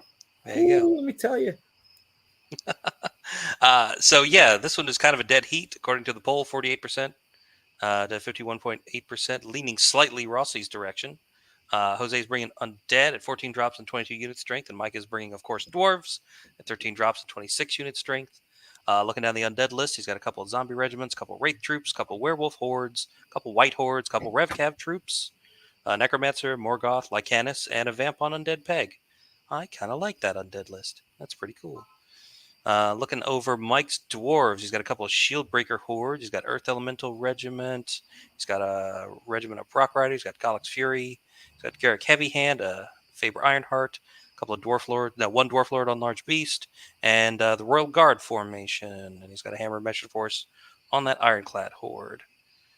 So, Matt, Jose is from your region, and you picked him. Why don't you tell us about him? Jose is running the first Undead list that I actually think is decent out of all the ones we've seen thus far. The rest of them weren't exactly like, oh my God, I would never play this, but like this is the first one I've been like, I would run this. Like it's minimalized the amount of like cheap infantry regiments that you'll keep in the back line to score things. 2 Wraith troops is the perfect amount. 2 Werewolf hordes is probably the like eyebrow raise pick, but they also dropped like 40 points or something crazy with the last clash. It was probably not that drastic, but it was still significant. Enough to where Strength and Strider starts becoming affordable on them. 2 Hordes of Whites is still probably less than I would like, but I mean, they're amazing. Everything on this list is really good. The Lycanus is going to further buff up the Werewolf Hordes. Morgoth is disgusting, and I prefer Revcav troops over all the other potential chaff that Undead has to offer, which is a lot. So as far as list goes, it's definitely the best one I've seen thus far. I do think Dwarves is still a rough matchup for it because, like the last matchup and the matchup before that and the matchup before that, Undead struggles against heavy shooting because they don't have a way to reach out and touch back other than go aggressively forward and punch you, and that relies on not being dead first, right? So I do think it'll still be a rough matchup. It was definitely a harder call, but I also think Jose is a seasoned player. He's played Dwarves a lot. He knows how to close the gap, and we still play with Withdraw, so those Werewolf hordes are scary, like actually terrifying in the right circumstances. Corkscrews are still a thing. Oh, I fully expect to have a meltdown about the rules on turn 5. Like I have such a problem with Nimble, right? I'm really good at stopping you from charging me this way, but you're gonna oh look, you lost an entire regiment of bros. What are you gonna do? Shucks. Great. Yep. Did you mean to have your units like this? I don't know. Jesus. I guess you win, right? It's gonna be great. It's my favorite part of the game. All right, and Travis, you went with Rossi for this match. Tell us why. Because I knew he wouldn't go for himself. And literally his explanation was just what it was. So. Right. But yeah, no, I mean this will be a good game. Either way, I mean, I love Jose, I love Mike. So like this was just kind of I knew Mike wouldn't pick himself. That's right. Somebody's got to stick up for him. I am so excited to play Jose Vega. I am so excited. It's gonna be great. Right. Definitely one of the friendliest tables I've seen thus far. Easily. Yeah. Oh no, there's an even more Mr. Nice Guy table coming up. But yeah, this one should be fun. All right, let's keep on rolling here. Table 21 is Jeff Bodin from the Southeast versus Kyle Richie from the Midwest. The poll leans slightly in Jeff's favor at 55.8 versus 44.2 for Kyle. This is an ogre on ogre matchup. Jeff's ogres are 14 drops and 27 unit strength versus Kyle's 15 drops and 26 unit strength.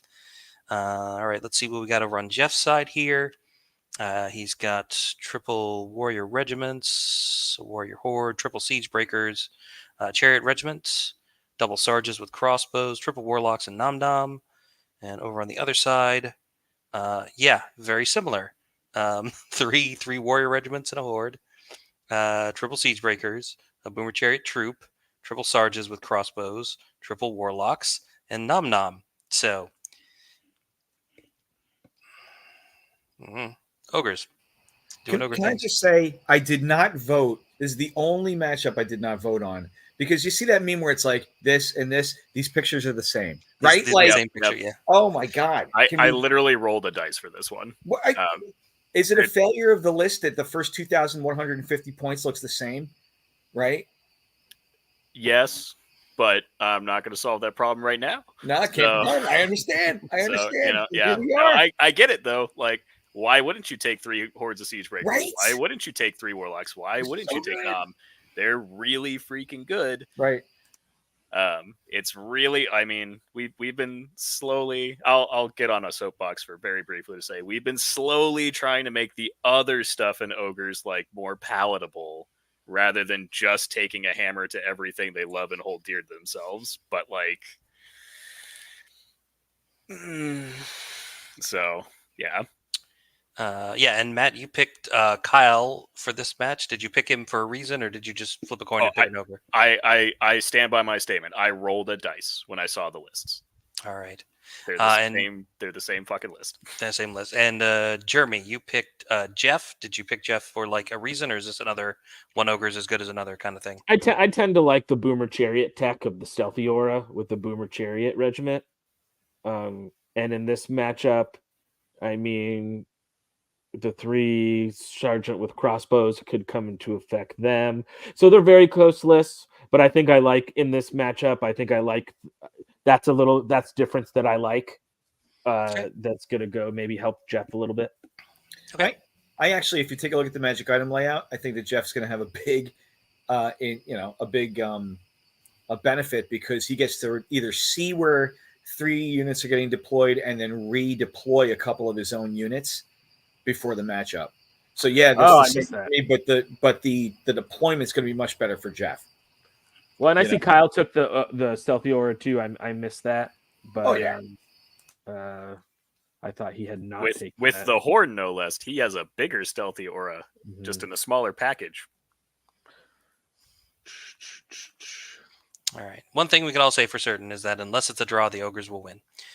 So, moving on to table 22.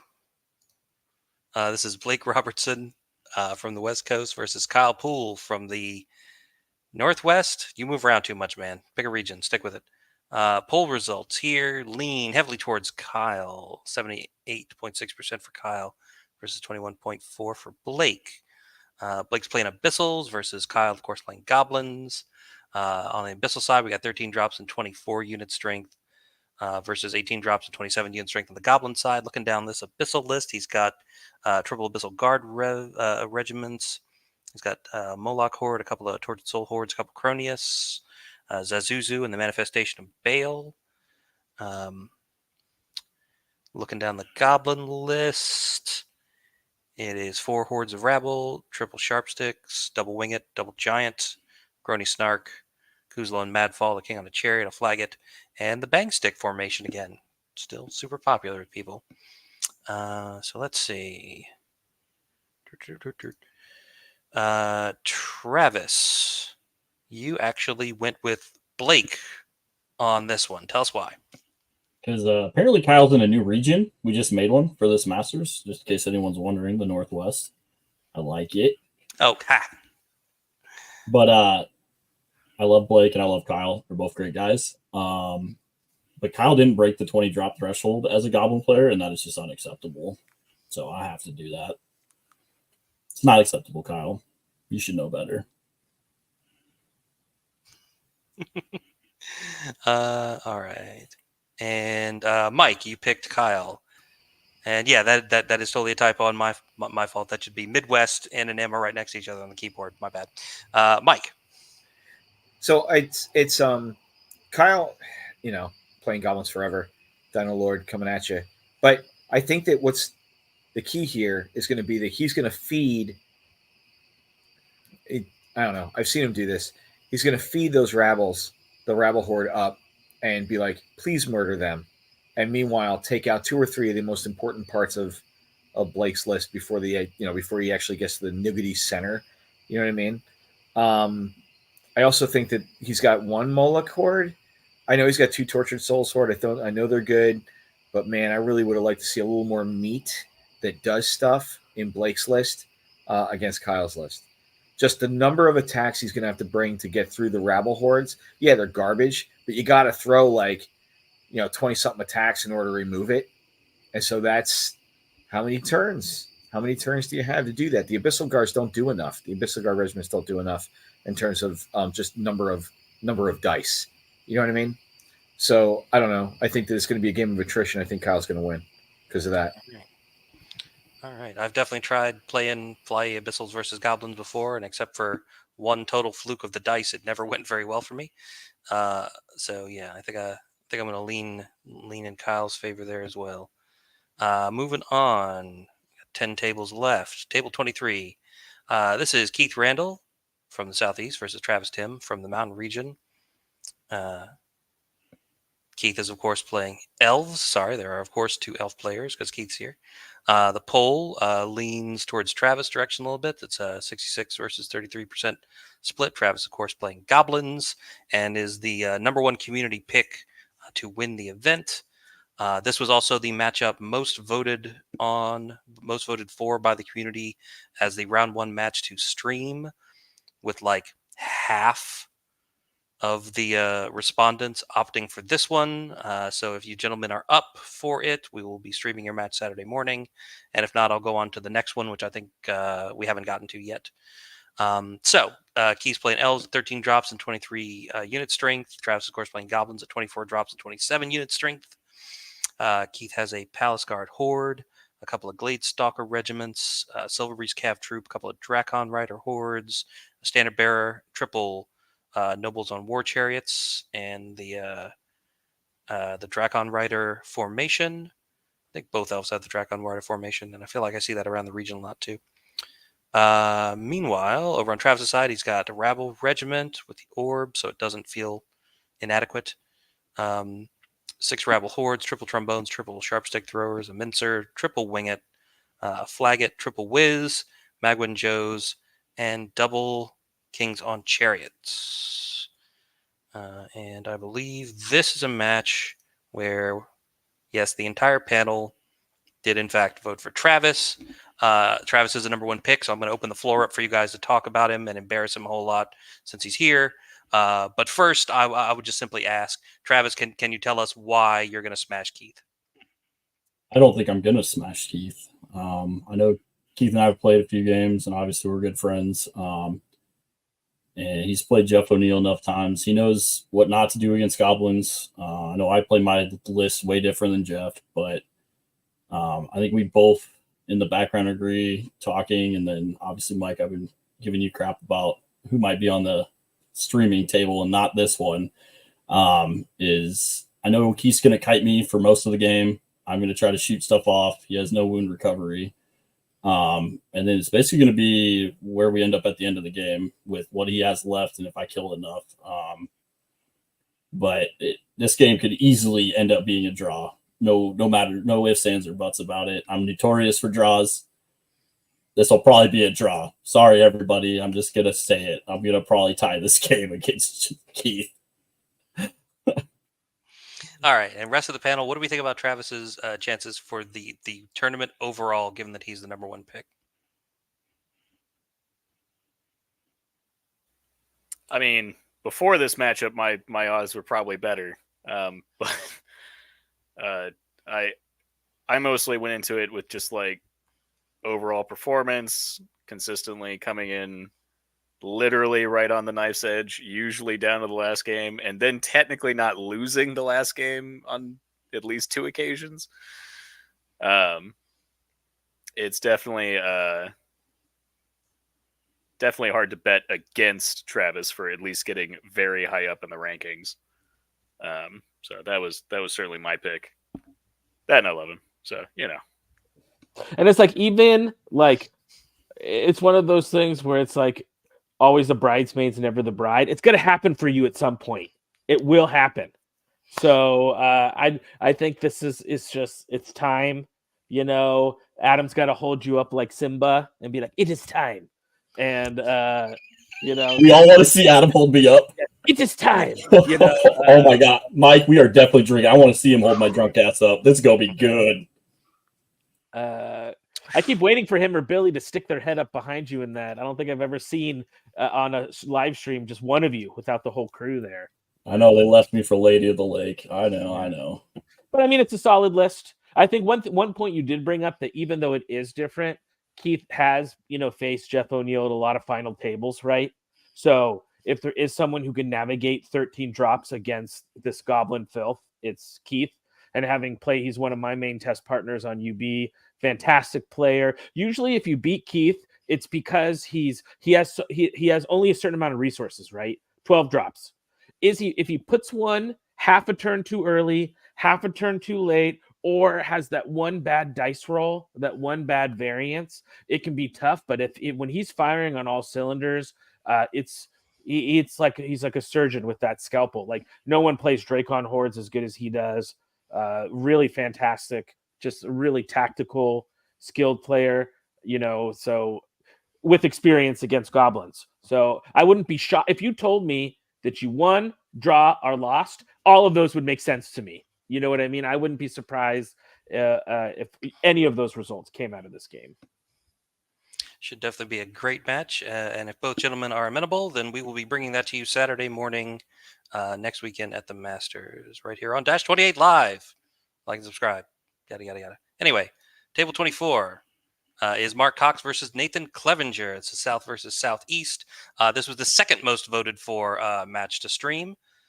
Just FYI. And Nathan is one of the community's top 10 picks to win the event.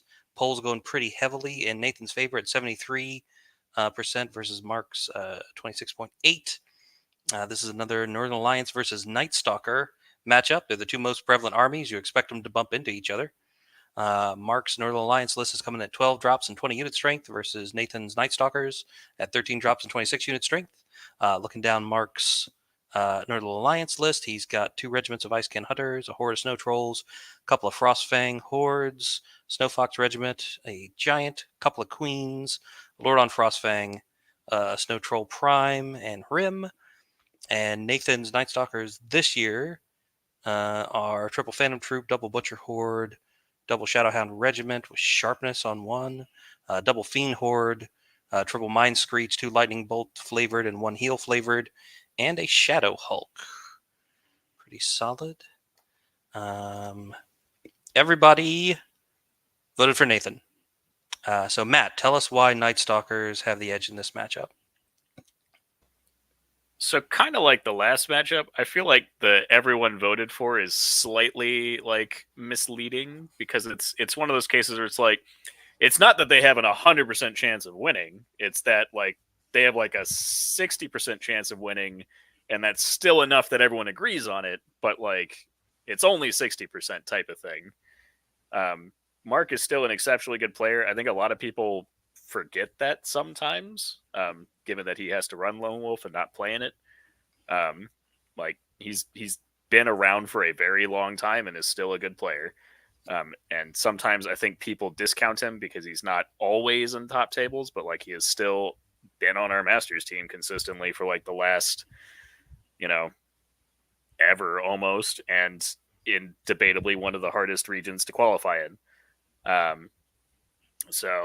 And I would argue that Nathan is still, it's an easy pick in terms of like who I think is the favorite, because Nathan has also come in very close. Like if Travis is like second consistently at Masters forever, then Nathan's been like third consistently at Masters forever. Like it's fairly easy for me to be like, yeah, these are two very consistently good players, right? I do think that the Fiend hordes are weird. I know the chat pointed that out, and I agree with that. I also might have switched my vote had I known Nathan's performance at NashCon before this, but that said, this was another hard one to call, and I gave Nathan just the slightest edge. And then I told Mark about it, and Mark was like, yeah, I gave him the edge too. So that's where Mark's sitting. All right, that is fair. And since Nathan is one of the community picks to win the event, does anybody have any thoughts on his list overall or his chances for the weekend? Anybody want to wax philosophical? Obvious things are obvious. Nate's really great. The list is really good. He's got to do some work, right? I mean, what else is there? You know? Fair enough. All right. Coming down to our last 8 tables at the 2-hour mark. Like a well-oiled machine. Look at us go. Table 25 is Aaron Chapman from the South versus Randy Davis from the West. Poll is going hard in Aaron's favor here at 80-20.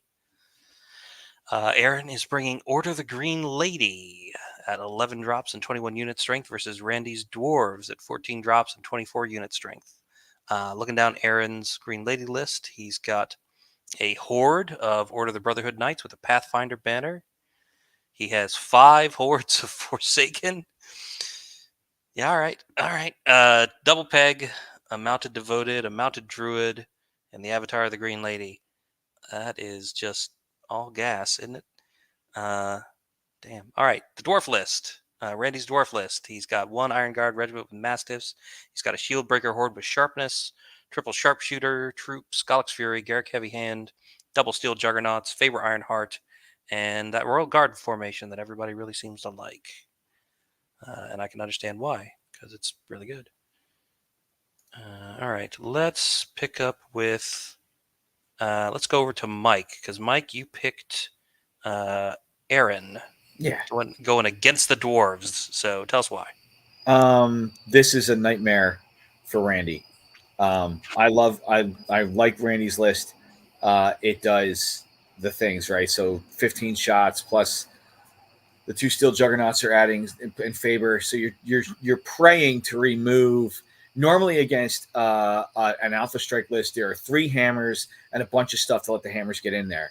And you're like, well, if I remove one of the hammers before the lines break, and then I can remove a second one during the game, I should live. You can't deal with 5.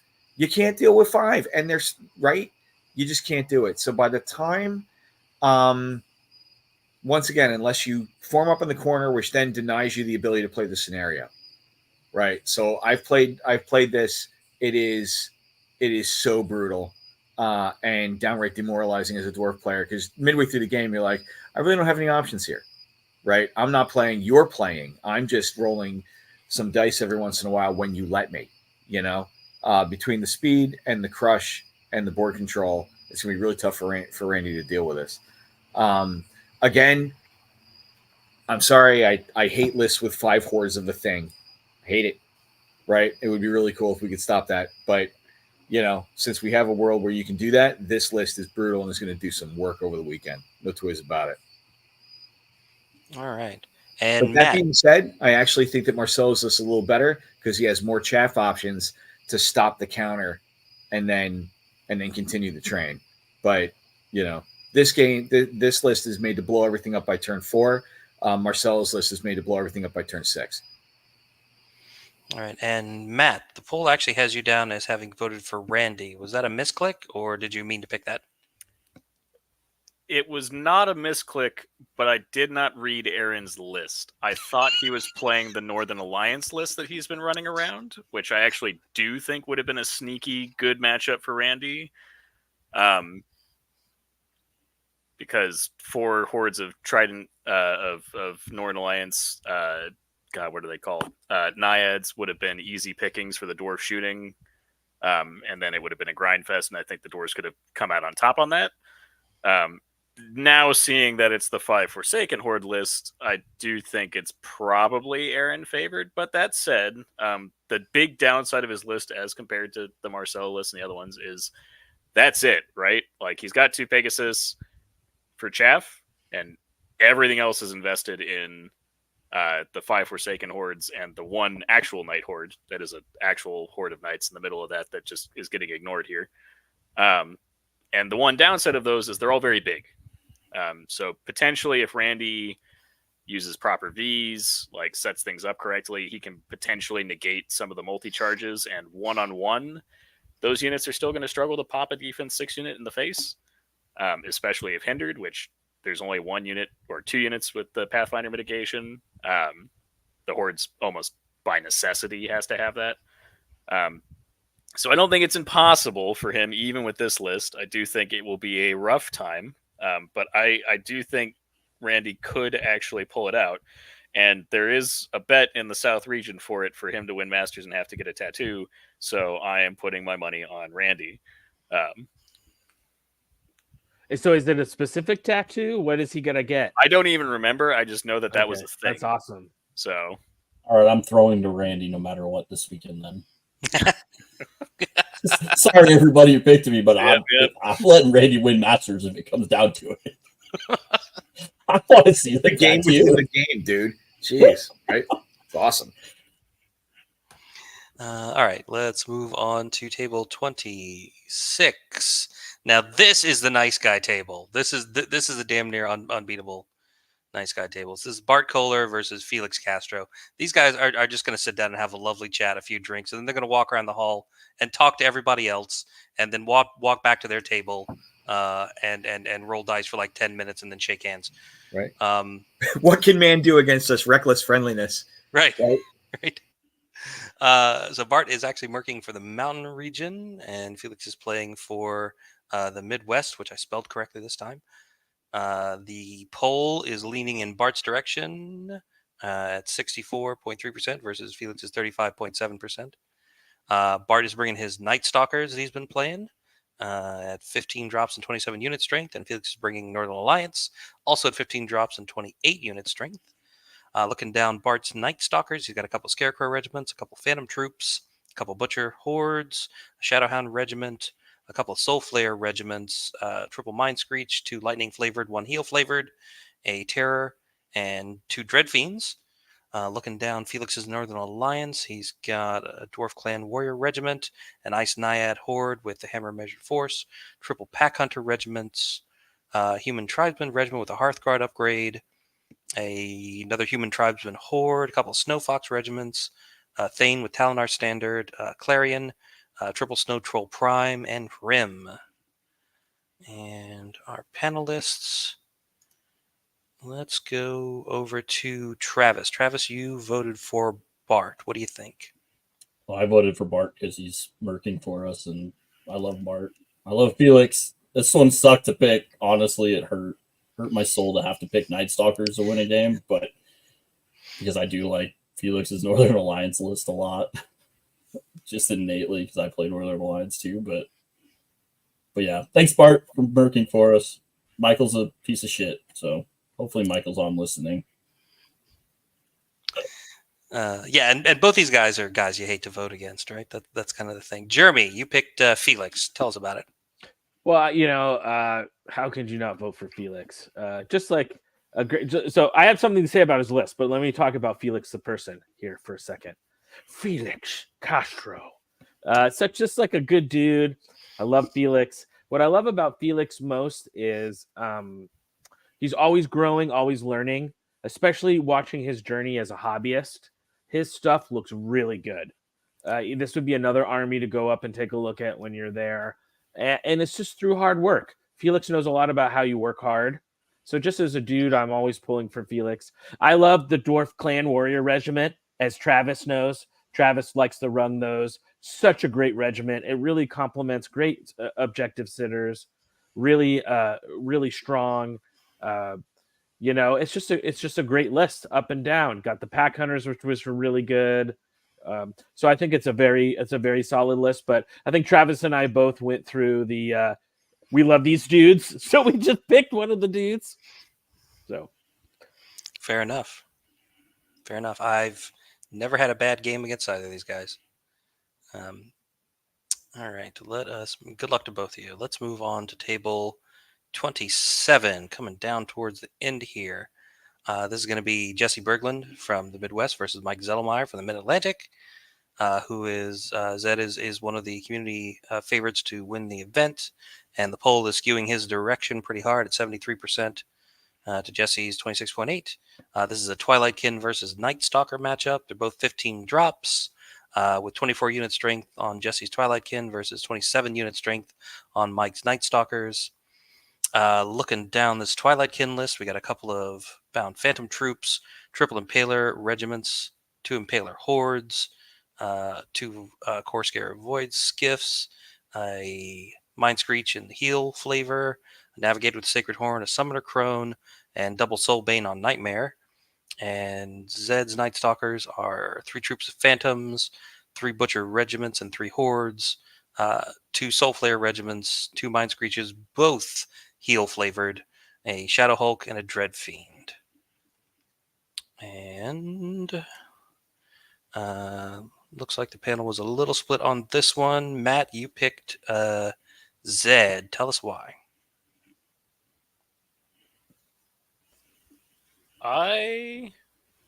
Both these lists kind of want to do similar things. They both want to get up and punch each other in the face and then grind a little bit. I do think that the Summoner Crones not having weakness again is a little fishy. They do a Bane Chant to help compensate for it. The Navigator will definitely help, but I think overall I like the Night Stalker list better. I mean, 3 Hordes and 3 Regiments of Butchers, just a chunk.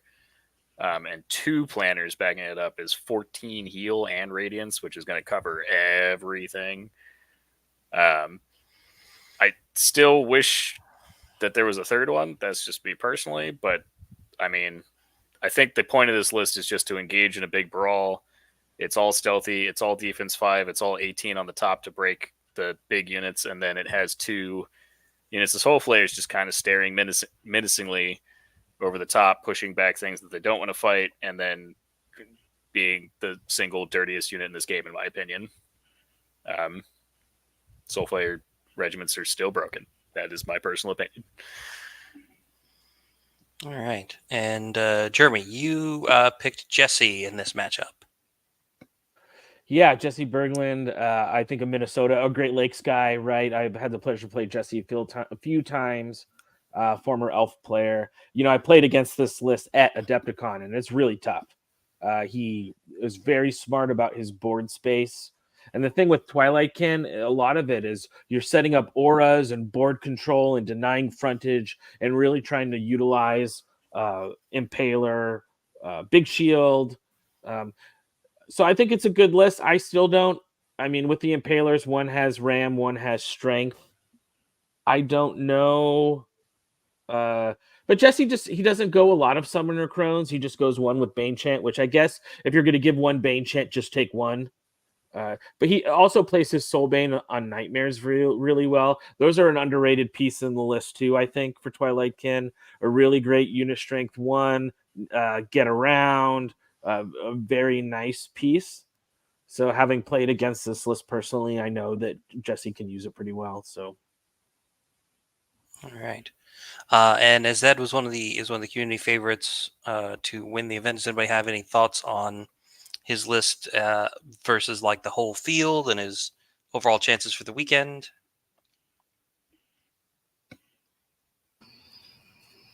I don't know. I really like. There's something very simple about 3 regiments, 3 hordes, and then 2 planner apparitions backing them up. You know what I mean? It is simple. It tells you what it's going to do. It moves up, and because he's got so many moving pieces that move relatively quickly, he can really kind of set up angles and kind of put people in boxes. It's pretty bad, you know. And Zed's good at that. He did the 9-9 list for a long time, right? So this is, I think, it's actually the same models. Is it really? Yeah. Well, there you go then, right? So. Yeah, I mean, double planers. Like I'll tell you guys this. I I played Mike a couple of weeks ago. I went into one of those butcher hordes with a white horde, with Morgoth backing him up, doing Bane Chant and Drain Life. And in 3 turns, I did not kill it. And most turns, it was starting with only 1 or 2 wounds on it. Mostly because I rolled badly, but still, like 3 rounds of grinding, you really ought to kill a butcher regiment with a white horde. Well, yeah. And I will say Jesse will be so mad when he's like, why can I only take 1 planner apparition? Why do you guys get to take more? It's TK can only take 1 because it's just so good. The planner apparition is just so good. So, Matt, I saw you counting. Was that in relation to something going on, or was that... I was trying to figure out what SE stood for on the Summoner Crone, and then I realized it's Scorched Earth. Scorched Earth. Which is an interesting tech. I don't know that it's the tech that I would pick over just having weakness in general, given that weakness also does the damage and effectively does almost the same thing that Scorched Earth does. And against a wider variety of targets, because some targets don't really care if they're, disordered. So it's an interesting tech. But yeah, anyway, that's what I was counting. I was just trying to figure out what that was. It was like, it's not a base spell, so it has to be an Arcane Library, and I hate the Arcane Library, so it's like going through my head like all the spells in the Arcane Library until I got to it. Cool. All right, I think we're done with this one. Let's move on to table 28. Corey Walliser versus Ray Shields. This is not a problem with regional immunity for the first 3 rounds because Corey is merking for the West Coast and Ray is playing for the Northeast. The poll is leaning heavily in Ray's favor at 72.2% versus Corey's 27.3%. Corey is playing Ogres versus Ray's Ratkin. They are both 14 drops. Corey's Ogres are 24 unit strength. Ray's Ratkin are 29. Looking down Corey's Ogre list, he's got a Red Goblin Rabble Regiment. He's got a couple of Hunter Hordes.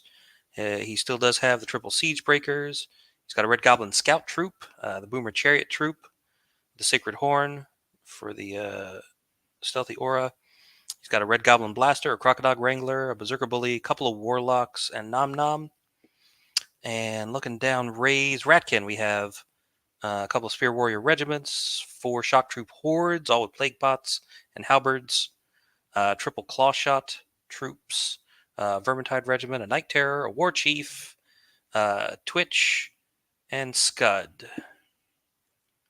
And our panel here, a couple different ideas. Let's start with Mike. You went with Ray Shields instead of your normal dance partner. What's up?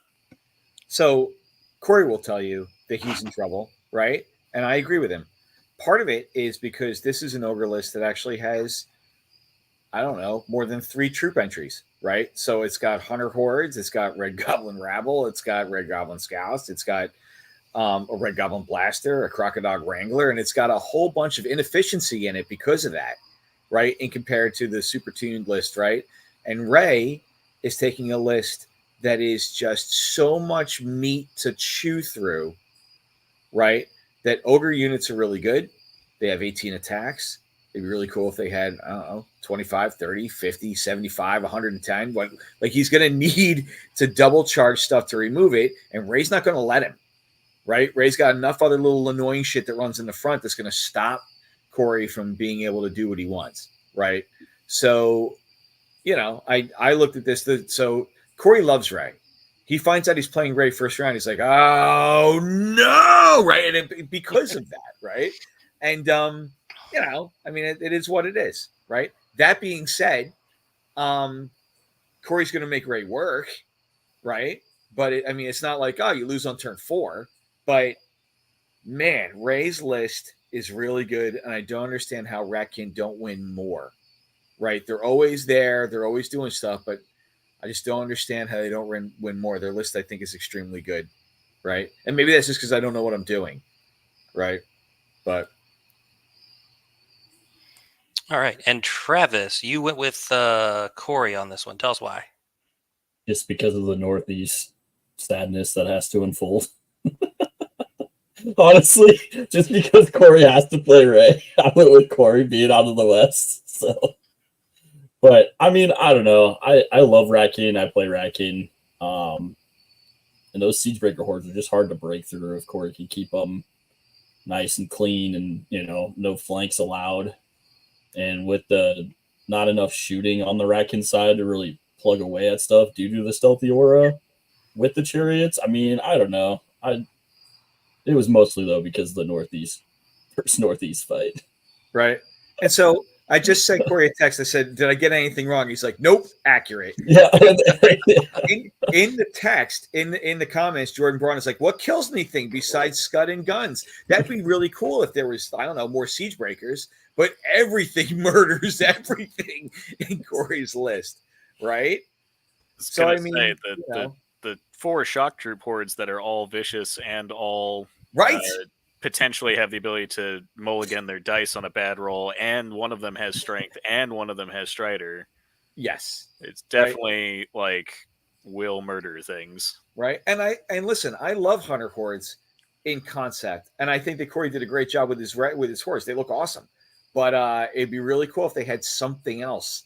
I mean, you have ensnare and defense 4. It's not enough. It doesn't cut it. It doesn't cut the mustard. I'm not. We're getting close to the end, so I'll take at least a little bit of extra time here. Yeah, sure. So I will say that I think Ray's list is missing a couple key pieces that I would like to see, like a Broodmother for a little bit of sustain, like just to shrug off some of the plank shooting, because he has no sustain. Like any wound he takes is sticking. And I do think the Night Terror is an interesting pick. I'm hoping that came about just because there's space for it now. I do think the 3 troops of claw shots gives them at least some reach out and touch, and that helps a lot because that's something that I think Rat can need if they're not going to run tunnel runners, which is the distinct item I see missing here. Is there's no regiment of tunnel runners with the obligatory +1 to hit, which means he's relying almost entirely on Scuds for trying to keep back fast threats. And Scuds is good, but like that 5 Horde of Forsaken list is gonna enjoy not having to worry about this list, I think. And that's saying something when 4 of those hordes have halberds and plague pots, right? Like, it's rough when everything else is still going to pick the fights and your entire army is speed 6 to begin with. Yeah. I think the Scud was I don't know. You drop Scud and you put in a couple other things that are going to help you more. I love Scud, but I do think I'd rather see a couple other like just utility pieces over him in this case. Right. These guys are definitely going to have fun playing each other. They're both fun guys to play. So it'll be a good game no matter what. Mm-hmm. All right, let's move on. Just a few tables left here. Table 29 is Joey Greek versus John Neeson. This is a Joey merking for the West, and John is from the Pacific Northwest. No, isn't John Neeson a Northeast guy? Isn't he merking as well? Yeah. Cool. So the poll on this one is leaning towards Joey. It's about a 70-30 split. Joey is bringing back out his Salamanders versus John's Night Stalkers. Joey's Salamanders coming in at 13 drops and 22 unit strength versus John's 14 drops and 29 unit strength. Looking down Joey's Salamanders, he's got 2 Corsair regiments, 2 Fire Elemental hordes, Rhinosaur Cav horde, a Greater Fire Elemental, triple Phoenix, double Mage Priest, Firebrand, and a Clan Lord on Fire Drake. Looking down John's Night Stalkers, he's got a couple of Phantom Troops, 4 hordes of Butchers, 2 Shadowhound regiments, 2 Soulflare regiments, triple Mind Screech, 2 Lightning Bolt flavored, and 1 Heal flavored, and again, the Portal of Despair. And our panel in this went all for Joey. So, Jeremy, tell me what you think about Joey, who's merking for your region. Super excited to have Joey on our team. I really lucked out with mercs this year. I got Joey, I got Mike, I got Corey. I'm really happy with, in the West this year, we just had one of those things, babies and vacations, and just things happen sometimes, right? But really lucky to have Joey on the team. Great list, well-known Salamander player, well-known Night Stalker player. I've always just had a soft spot in my heart for Corsairs. I just love lizard pirates running around shooting you. And so not only for that and going for a guy on my team, and I know Joey is a 49ers fan, is very happy to be on the West team. So that's why I picked him. All right.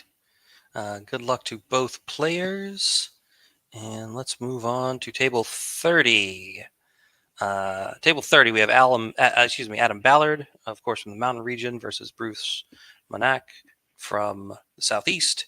This is another one of those where the poll skewed very hardly towards Adam at 86% versus 14. Adam, as Jeremy said earlier, is running back the Night Stalkers. 17 drops and 28 unit strength versus Bruce's Undead at 12 drops, a very lean Undead, and 21 unit strength. Looking down Adam's Night Stalkers, he's got 4 hordes of Scarecrows, 2 Tormentor troops, 3 Soul Flare regiments, double Mind Screech with Lightning Bolt flavor, double Horror Rift Weavers, 3 Butcher Flesh Rippers, and a Dread Fiend. And Bruce's Undead are 4 Wraith troops, 4 Werewolf hordes, a White Horde, Standard Bearer, Morgoth, and a Rev King on Undead Great Flying Worm with Sharpness. It's kind of interesting. Okay, but the panel has gone for all 4 for Adam. So I'm gonna just turn it over to Travis to tell us why Adam's gonna win this match.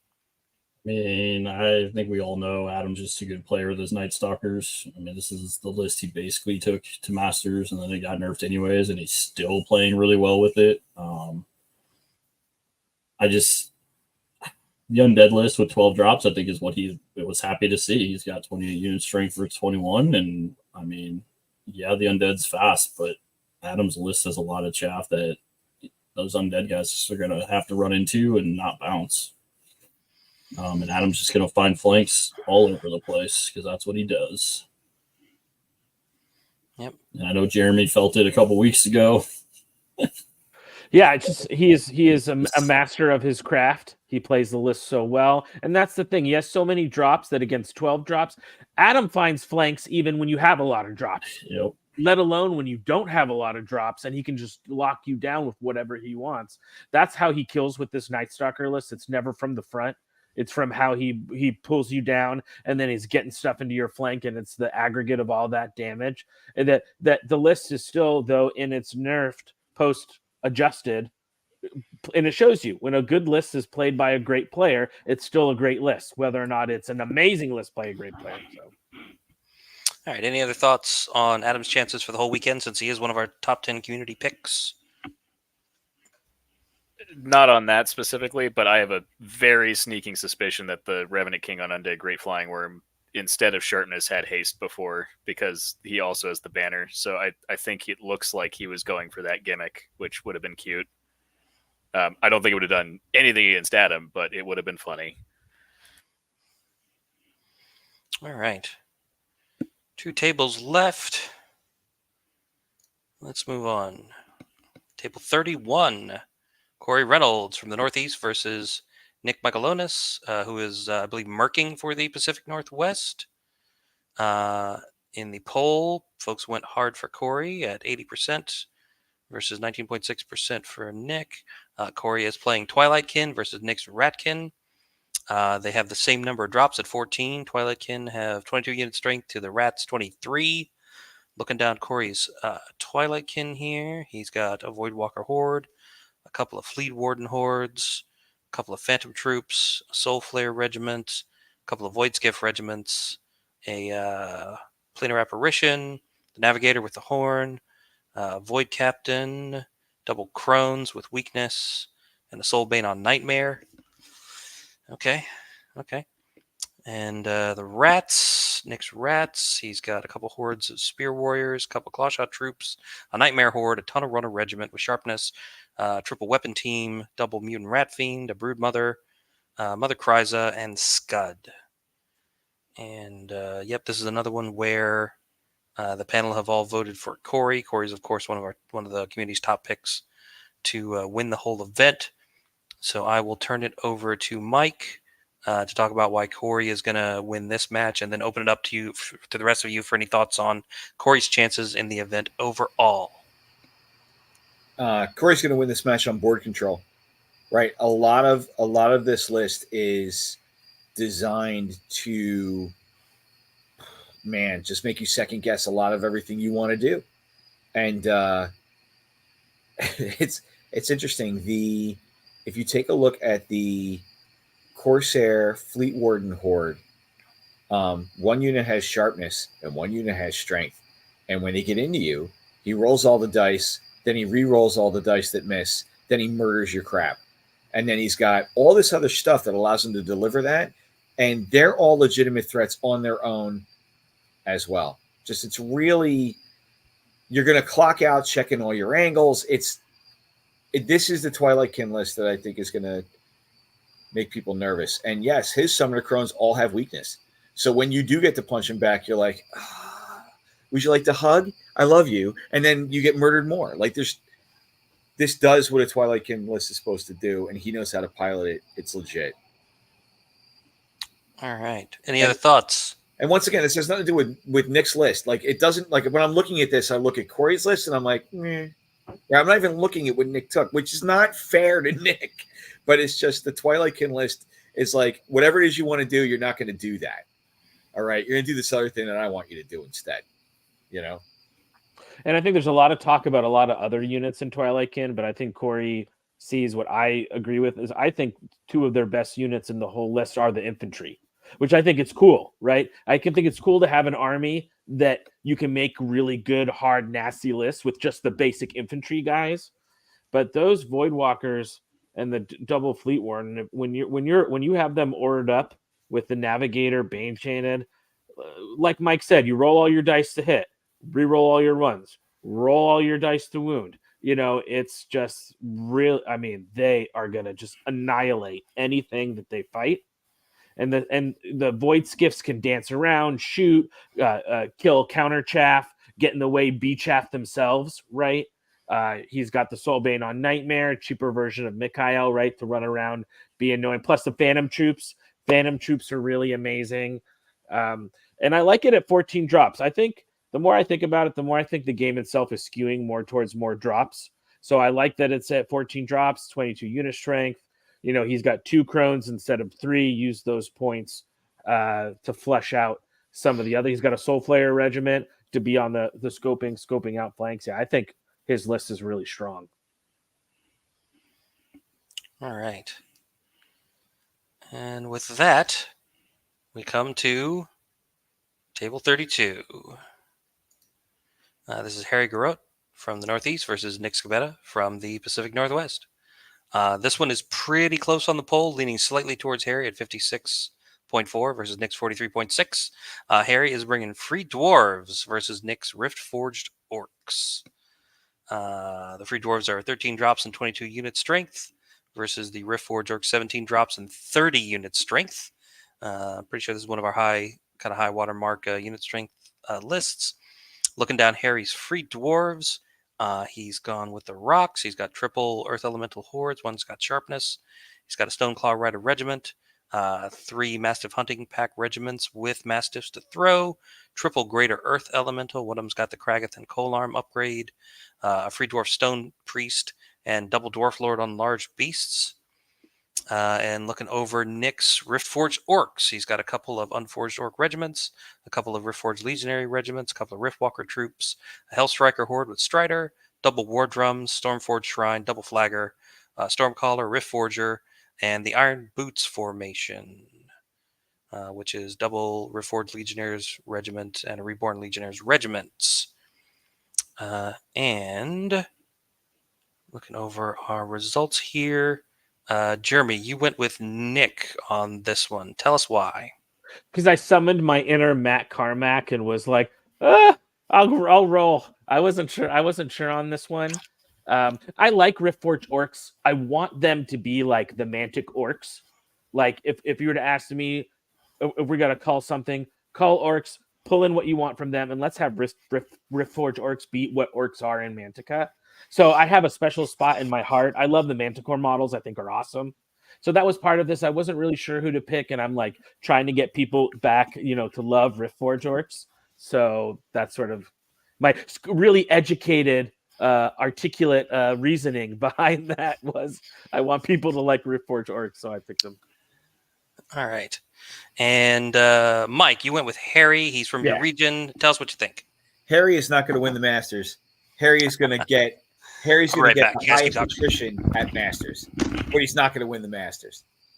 But he will murder all the stuff. And you're going to look at me and go, Mike's talking shit. There's no way that's totally possible. Look at this. It's a bunch of shit that hits on 4s. I'm waiting for Jordan Brawn to be like, trash. Like, I gotcha, right? But Harry is relentless. When you go to engage him, he will just murder your crap. The same thing I said about like Greg and Corey, where like I'm constantly playing a scenario, right?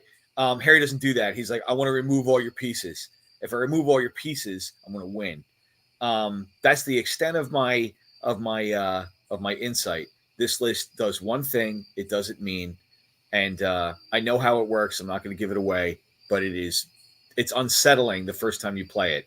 It's a list that you want to play 3 times, right? Like third time, you're like, I know what I need to do about this. I could have stopped him from doing half his crap. It's no big deal, right?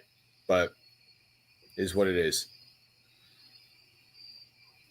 Mike left. I should have talked more. Well, yeah. You can. So since Harry's gonna murder everything and have most attrition, does he do that against my 24 drop goblin list? That doesn't. No, nothing does that against your goblin list. Okay. Nothing does that. Everything is 72 points and puts out and kills 5 times his points. Hey, you killed 10 units. Oh, congrats! You got 1,000 points. Right, and then he'll be like, "Well, what do you do, kings?" Right, like I got you. Right. So no, I mean, let's not be crazy. Right. I mean, you said that's what he was going to do the whole tournament. I'm just saying, there are some goblins out there that are like, okay, you can have halfway army. You'll feel good about it. Matt has opinions. I mean, most of my opinions are this one's actually pretty hard to call for me just on list because like even though there are 8 defense 6 units on the free dwarf side, they're down 4 drops. Yeah, and I mean there is enough Bane Chant. There's a significant amount of Bane Chant on the other side of the table, so like it's gonna come down to a grind. And what's the reasoning behind? Is it to get the stone? I'm looking at this and I'm thinking, why is this free dwarves? Like, what is he? Because if you play free dwarves, what you want to get? Kragath and Colearm. That's the reason. Pretty much it. Okay. Right. So 3 graders. One of them is Kragath and Colearm. Allows you to do a little microwaving. Right. Yeah. 1 regiment of Stoneclaw Riders. So. Yeah. Right. That new cool thing that free dwarves have that regular dwarves don't get. That's it. Right. But if you count up the actual number of dwarves, right? There's 4 dwarves riding stuff and 2 dwarves with magic stuff, and everything else is a rock. As a rock. Yeah. It's like an Alex Chavez list. Yeah. Right. Yeah, this to me feels like a little bit style list. Right. Yeah. All right, cool. So that brings us to the end of the tables. Now we just have a little bit of wrap up stuff to do. Any final predictions or last minute reminders? So I'm going to go through and ask each one of you guys a few questions. I'm going to start at the top and work my way down. Do you have a favorite list based on whatever criteria you want, either the army, the choices, the strategy, whatever?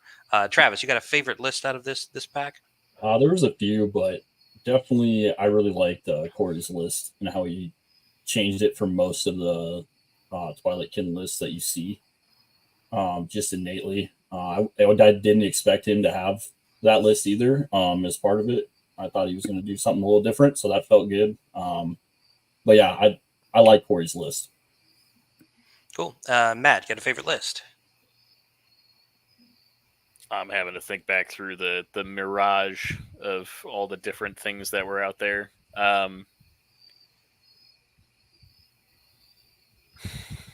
You think, Jeremy? Yeah, come back to me. Jeremy, you have a favorite list? I mean, I got to go Corey's too, just because I'm jealous of someone who can actually paint 3 hordes of infantry. That was the list I wanted to run when I was looking at Twilight Kin, but I was like, I'm just never gonna. I'm so slow. But I just love his list. It's going to be beautiful. Corey's a great painter. I love the theme that list has. But it's just, to me, a really interesting. I love lists that use infantry hordes. It's something that's not outside of what we expect them to be, right? In goblins or whatever. Some of these other armies that use them as key ways to kill things, not just roadblocks. I think that's underdone in the game, so I like to see that in lists. It's interesting, so I really like his list. Rossi. I'm actually a big fan of Derek Sandstrom's list. I think the halfling list he put together is got a lot of tools. It's pretty cool, and some lists, when you're like, I'll take 2 of this, 2 of that, 2 of that, 2 of that, you're introducing some inefficiency, right? I mean, we talked about that with the ogre list, right? But with his list, I don't think that he's got a lot of fat to trim in there, and he still has a wide variety of tools. So once again, I don't think he's going to win the Masters with it, but I think he's always going to be in every single game, right? And that's the kind of list I like. So, cool. Coming back to Matt. So there are 2 lists here that I think are appropriate. Did I just kill my sound? I think I just killed my sound. No one cares. There we go. Totally hear you. Yeah. I killed my sound, not y'all's. The Empire of Dust list, I'm trying to find the name of the person who's on it. I just skipped past it. Not Richards, but the other one that had Roz, I think is an interesting concept. I don't think it's going to do well overall in like the Masters just in this field from what I've seen. But I do at least like the idea of it, like trying to get a whole bunch of skeleton warrior hordes, some giants, and then using Roz to turn them into hitting on 3s and suddenly becoming extremely disgusting with surge and flanks. I do think the problem he's going to run into there is EOD does not have natural Bane Chant. He only has 1 source, and it's going to cause problems when the skeletons hit on 3s, but then fluff on 0 crushing type of thing, right? But I also have to give a shout out to Sean, because Sean literally put a model of a dude on a motorcycle in the middle of a bunch of chariots. So, like, how can I not pick that army? And they are fight wagons, which I think that list is like stealthily disgusting. So I actually do think it's a good list that people might be passing over because we just haven't had a lot of fight wagons in the U.S. So The other Empire Dust list was Paul Cravo. Paul Cravo, got it. Yeah, cool list. All right. Does anybody here have a dark horse pick? This is somebody that you think might finish on the podium for Battle for the first time that people aren't expecting, or somebody that hasn't been to Masters before, so nobody's looking for him to do anything, and they're going to finish in the top 8 or something like that. I'll start at the bottom this time and work my way up. Rossi, you got anybody? If it was the guy who hasn't finished in the podium who's gonna, then Travis Tim is my dark horse. What are we even doing here, right? If that's the definition.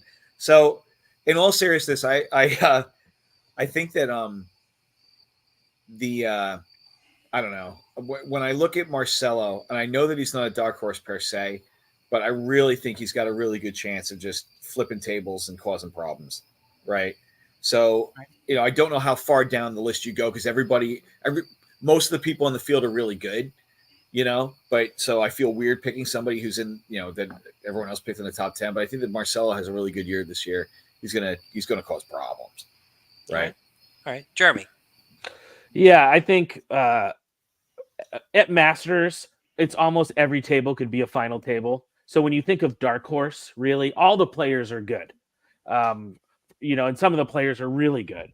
So it's hard to find someone, pick someone out that no one's ever heard of, but for me, I'm going to pick Garrett.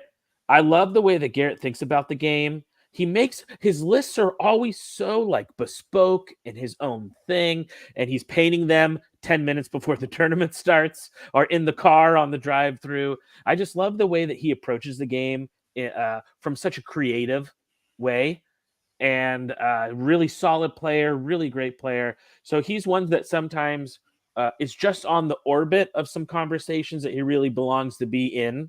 So I wouldn't be surprised where we get 1 year from him where everything clicks and people just don't know how to deal with whatever wacky, thing he's come up with.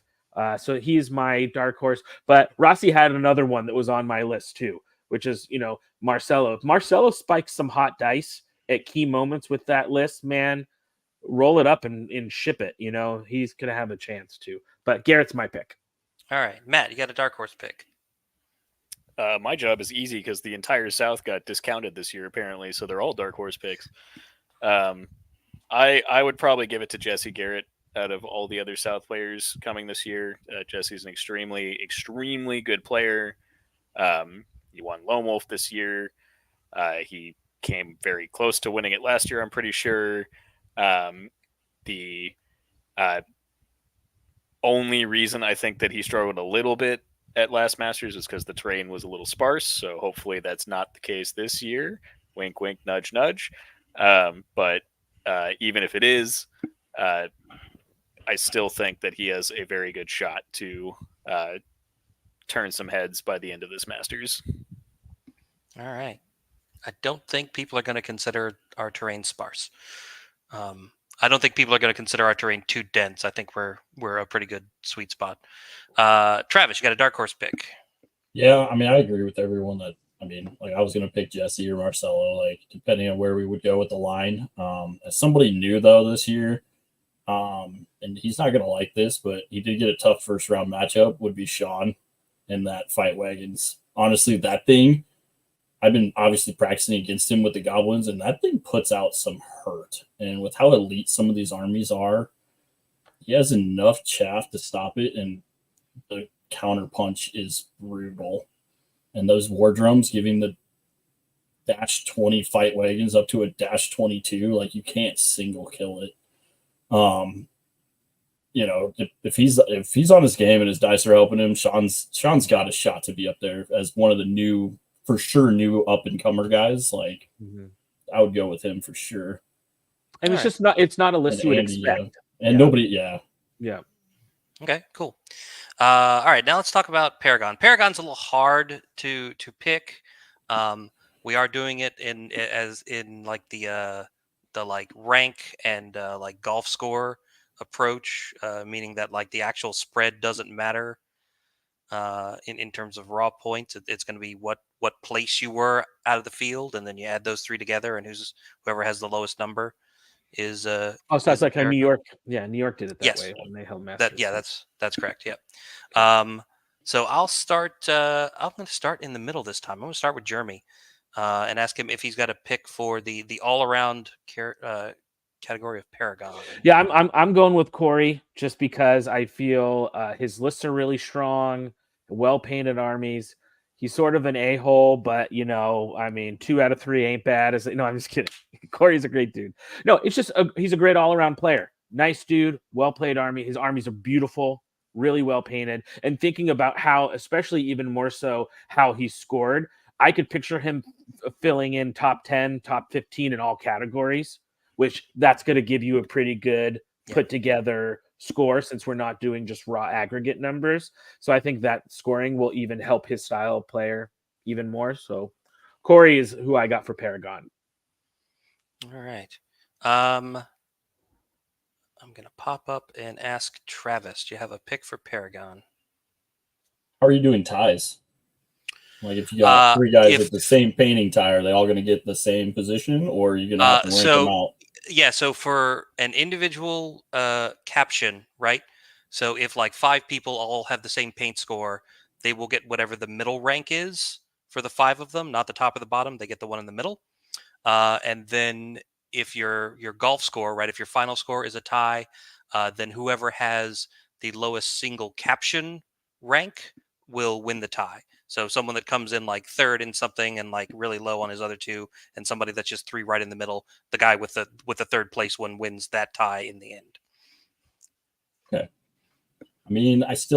It's hard to go against Corey in that regardless. And that was going to be mine. Thanks, Jeremy, for taking it and getting to start. But that's the other hard thing with Masters is you don't know what everyone's bringing paint-wise and stuff. Because everyone, we all pretty much know each other in the room. The sports is always going to be tight.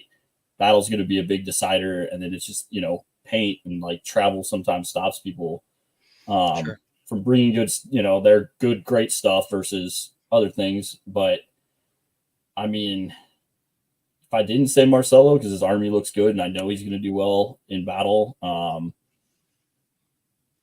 would probably go Marcelo, honestly, other than Corey. So Okay, solid pick. Matt, what do you think? Marcelo was definitely up there on my list of names. Corey's up there. It's basically people who I don't think would win it, can go 5-1 in terms of games, but also have a pretty looking army on top of that type of thing. Which in my mind, I'll keep repping the South. I'll give Mark Cox a shot on that one.